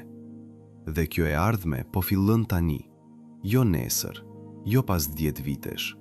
Tani, në këtë moment, ndërsa lexoni këto fjalë, ndërsa mendoni për të ardhmen, ndërsa pyesni veten nëse gjithçka që po lexoni është e vërtetë, anija po ndërtohet. Ekuipazhi po trajnohet, lani po zbatohet, dhe ora po tikon. Dhe kur ora të ndaloj, kur koha të mbaroj, kur momenti i së vërtetës të vijë, atëherë do të shohim nëse kemi bërë zgjedhjen e duhur. Nëse kemi ndërtuar anijen mjaft mirë, nëse kemi përzgjedhur ekuipazhin mjaft mirë, nëse kemi planifikuar mjaft mirë, ose nëse kemi dështuar. Dhe dështimi do të thotë vdekje, jo vetëm për ata që janë në anije, por për të gjithë njerëzimin. Sepse nëse anija dështon, nuk do të ketë mundësi të dytë. Nuk do të ketë kohë për të ndërtuar një tjetër. Nuk do të ketë burime për të provuar përsëri. Do të jetë fundi. Fundi i njerëzimit. Fundi i gjithçkaje që kemi qenë. Fundi i gjithçkaje që mund të kishim qenë. Dhe kjo është bara që NASA mban. Bara e të ditur se një gabim, një dështim, një problem i parashikuar mund të çojë në zhdukjen e spesies son. Kjo është përgjegjësia që asnjë organizat nuk duhet ta mbajë, por dikush duhet ta mbajë. Dhe NASA e ka pranuar këtë përgjegjësi, jo sepse dëshiron, por sepse askush tjetër nuk mund. Sepse askush tjetër nuk ka teknologjinë, askush tjetër nuk ka ekspertizën, askush tjetër nuk ka burimet. Pra NASA po e mban këtë barë, vetëm, në heshtje, në fshehtësi, dhe po bën atë që duhet bërë. Po ndërton anijen, po përzgjedh ekuipazhin, po planifikon udhëtimin, po përgatitet për momentin kur gjithçka do të varet nga një vendim.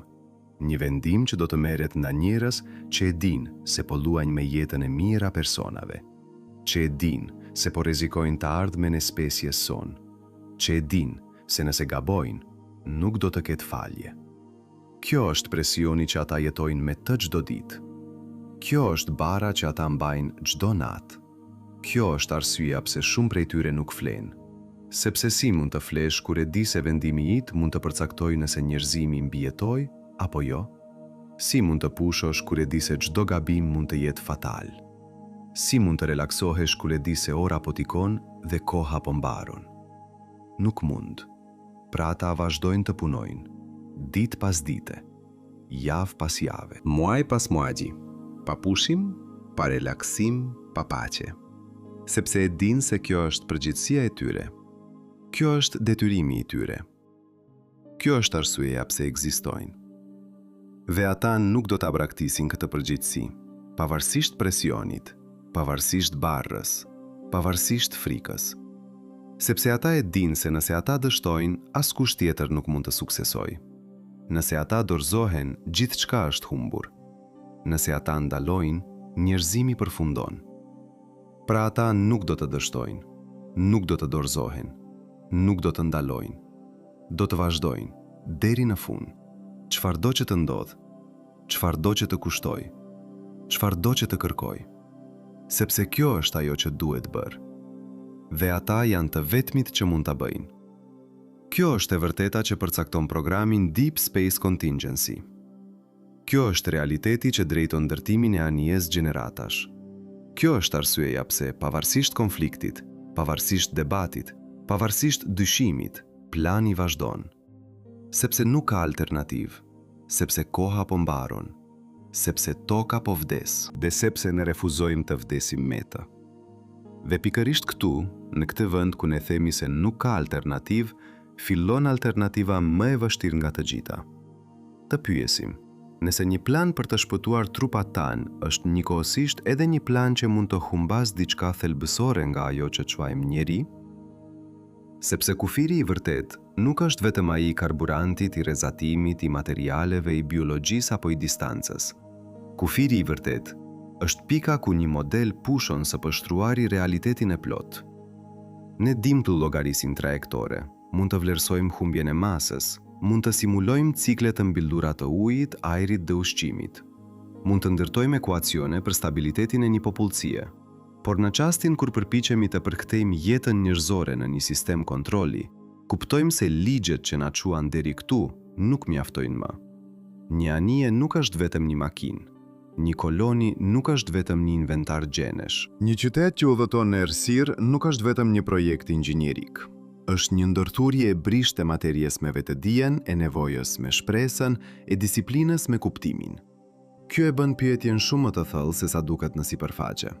Ne nuk po pyesim vetëm nëse mund të largohemi nga toka. Ne po pyesim nëse njerëzimi mund të mbetet njerëzim kur hiqet nga peizazhi që e formoi. Nëse çdo kujtesë e pyllit, e shiut, e detit, e erës dhe e qiellit zëvendësohet nga mure metalike, drita artificiale dhe cikle të programuara, a mbetet e pandryshuar vetëdia jon apo fillon të bëhet diçka tjetër? A është njeriu një qenie universale që mund të lulëzojë kudo? Apo është produkti një planeti aq specifik sa nuk mund të ndahet kurrë plotësisht prej tij?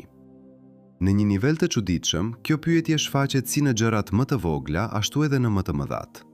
Në thellësinë e qelizës suaj, energjia menaxhohet me kujdes ekstrem. Mitokondrit prodhojnë fuqi, membranat mbajnë kufi, sinjalet qarkullojnë, gabimet riparohen, mbetjet riciklohen. Një qelizë jeton, sepse është një botë e mbyllur, por jo e vdekur, e disiplinuar, por jo statike. Dhe tani shikoni anijen gjeneratash. Edhe ajo duhet të bëhet një qelizë gjigante në shkretëtirën kozmike. Duhet të filtroj, të ricikloj, të ruaj ekuilibrin, të mbroj brendësinë nga një jashtësi vrastare. Mikrobota e zorëve tona, cikli i oksigjenit në gjak, rrahjet e zemrës dhe stabiliteti i një ekosistemi artificial në hapësirë fillojnë të duken si variacione të së njëjtës ide. Jeta mbijeton vetëm kur kufiri i saj është mjaftueshëm i fortë për ta mbrojtur dhe mjaftueshëm i hapur për ta lejuar të mbetet jetë. E njëjta simetri shfaqet edhe në qiell. Atomet që ndërtojnë kockat tuaja kanë lindur në zemrat e yjeve të vjetër. Hekuri në gjakun tuaj kalciumi në dhëmbët tuaj, oksigjeni që hyn në mushkëri, janë mbetjet e një historie kozmike shumë më të lashtë se toka. Që do të thotë se projekti i arratisjes son përmban një ironi të thellë. Ne nuk po largohemi nga universi drejt diçkaje të huaj, në një kuptim material, po kthehemi te vendi prej nga kemi ardhur. Materia jon është kozmike që në fillim, por për herë të parë materia kozmike që quajmë njeri, po përpiqet të lëviz jo më si pluhur i verbër, por si vullnet, si plan, si kujtesë. Këtu filozofia dhe shkenca takohen pa pasur nevojë për mjegull mistike. Nëse vetëdia është rezultati i organizimit shumë kompleks të materjes, atëherë universi ka prodhuar në një cep të vogël të vetes një formë që mund ta sodisë tërsinë dhe të planifikojë arratisjen nga një botë që po vdes. Kjo është marramëndse. Jo sepse na bën të veçantë në një kuptim sentimental, por sepse na vendos brenda një procesi shumë më të madh. Ndoshta jeta është mënyra me të cilën materia i shpëton verbërisë. Ndoshta inteligjenca është mënyra me të cilën universi zgjat ekzistencën e disa strukturave të rralla kundër rrjedhës së entropisë. Dhe nëse është kështu, atëherë ania gjeneratash nuk është vetëm një mjet shpëtimi. Është një akt i materjes që refuzon të shuhet pa lënë një pasardhës të vetëdijshëm. Por çdo filozofi serioze duhet të kalojë përmes përullësisë. Sepse sa më shumë afrohemi te këto pyetje, aq më shumë kuptojmë se sa pak dim. Ne dim mjaft për të ndërtuar hipoteza, nuk dim mjaft për të fjetur të qetë. Dhe kjo është pjesa më e ndershme e gjithë kësaj historie. Ne nuk e dim nëse vetëdia njerëzore mund të ruajë qëndrueshmërinë e saj gjatë shumë brezave në një mjedis plotësisht artificial.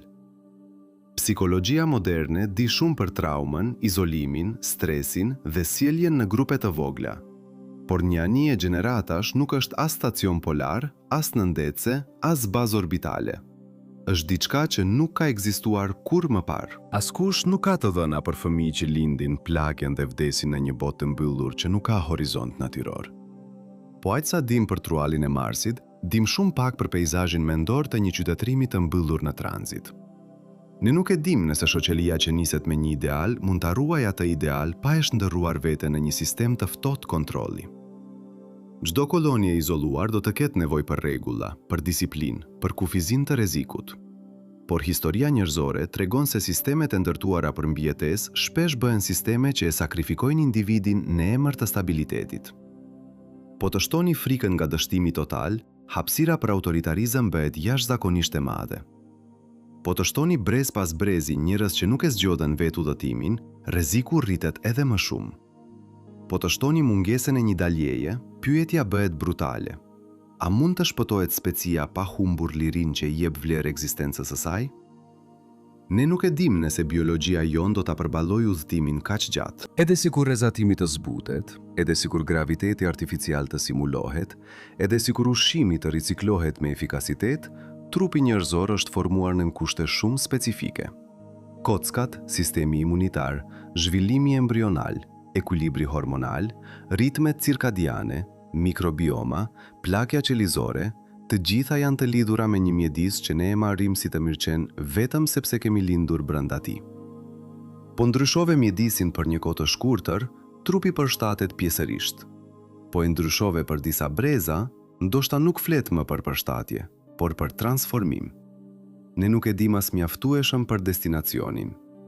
Proxima B është një emër i fuqishëm, por emri nuk është siguri. Ne hamencojmë masën, orbitën, mundësinë e ujit, ndoshta një zonë ku temperatura mund të lejojë forma të caktuara stabiliteti. Por ëlli i saj është një xhuç i kuq i njohur për shpërthime energjie që mund të gërrijë në atmosferat planetare. Nëse planeti nuk ka fushë magnetike të mjaftueshme, sipërfaqja mund të jetë ekspozuar ndaj rrezatimit të pamëshirshëm. Nëse atmosfera është tepër e hollë, nëse përbërja kimike është armiqësore, nëse ciklet klimatike janë ekstreme, nëse uji është i blokuar ose i paarritshëm, atëherë ania nuk do të arrijë një shtëpi.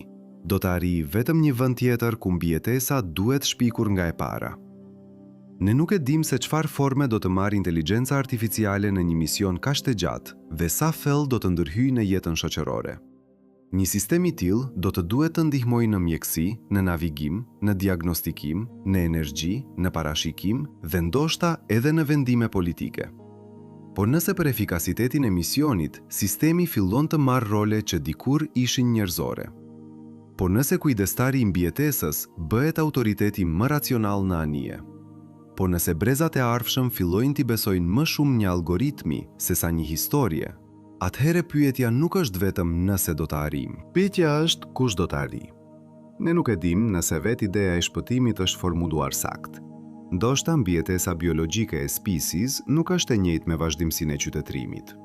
Ndoshta dërgjimi i një popullsie të vogël në yje ruan, ADN, ne përhumbet pjesën më të madhe të gjuhave, kujtesave, kulturave, artit, gabimeve dhe kontradiktave që quhen njerëzim.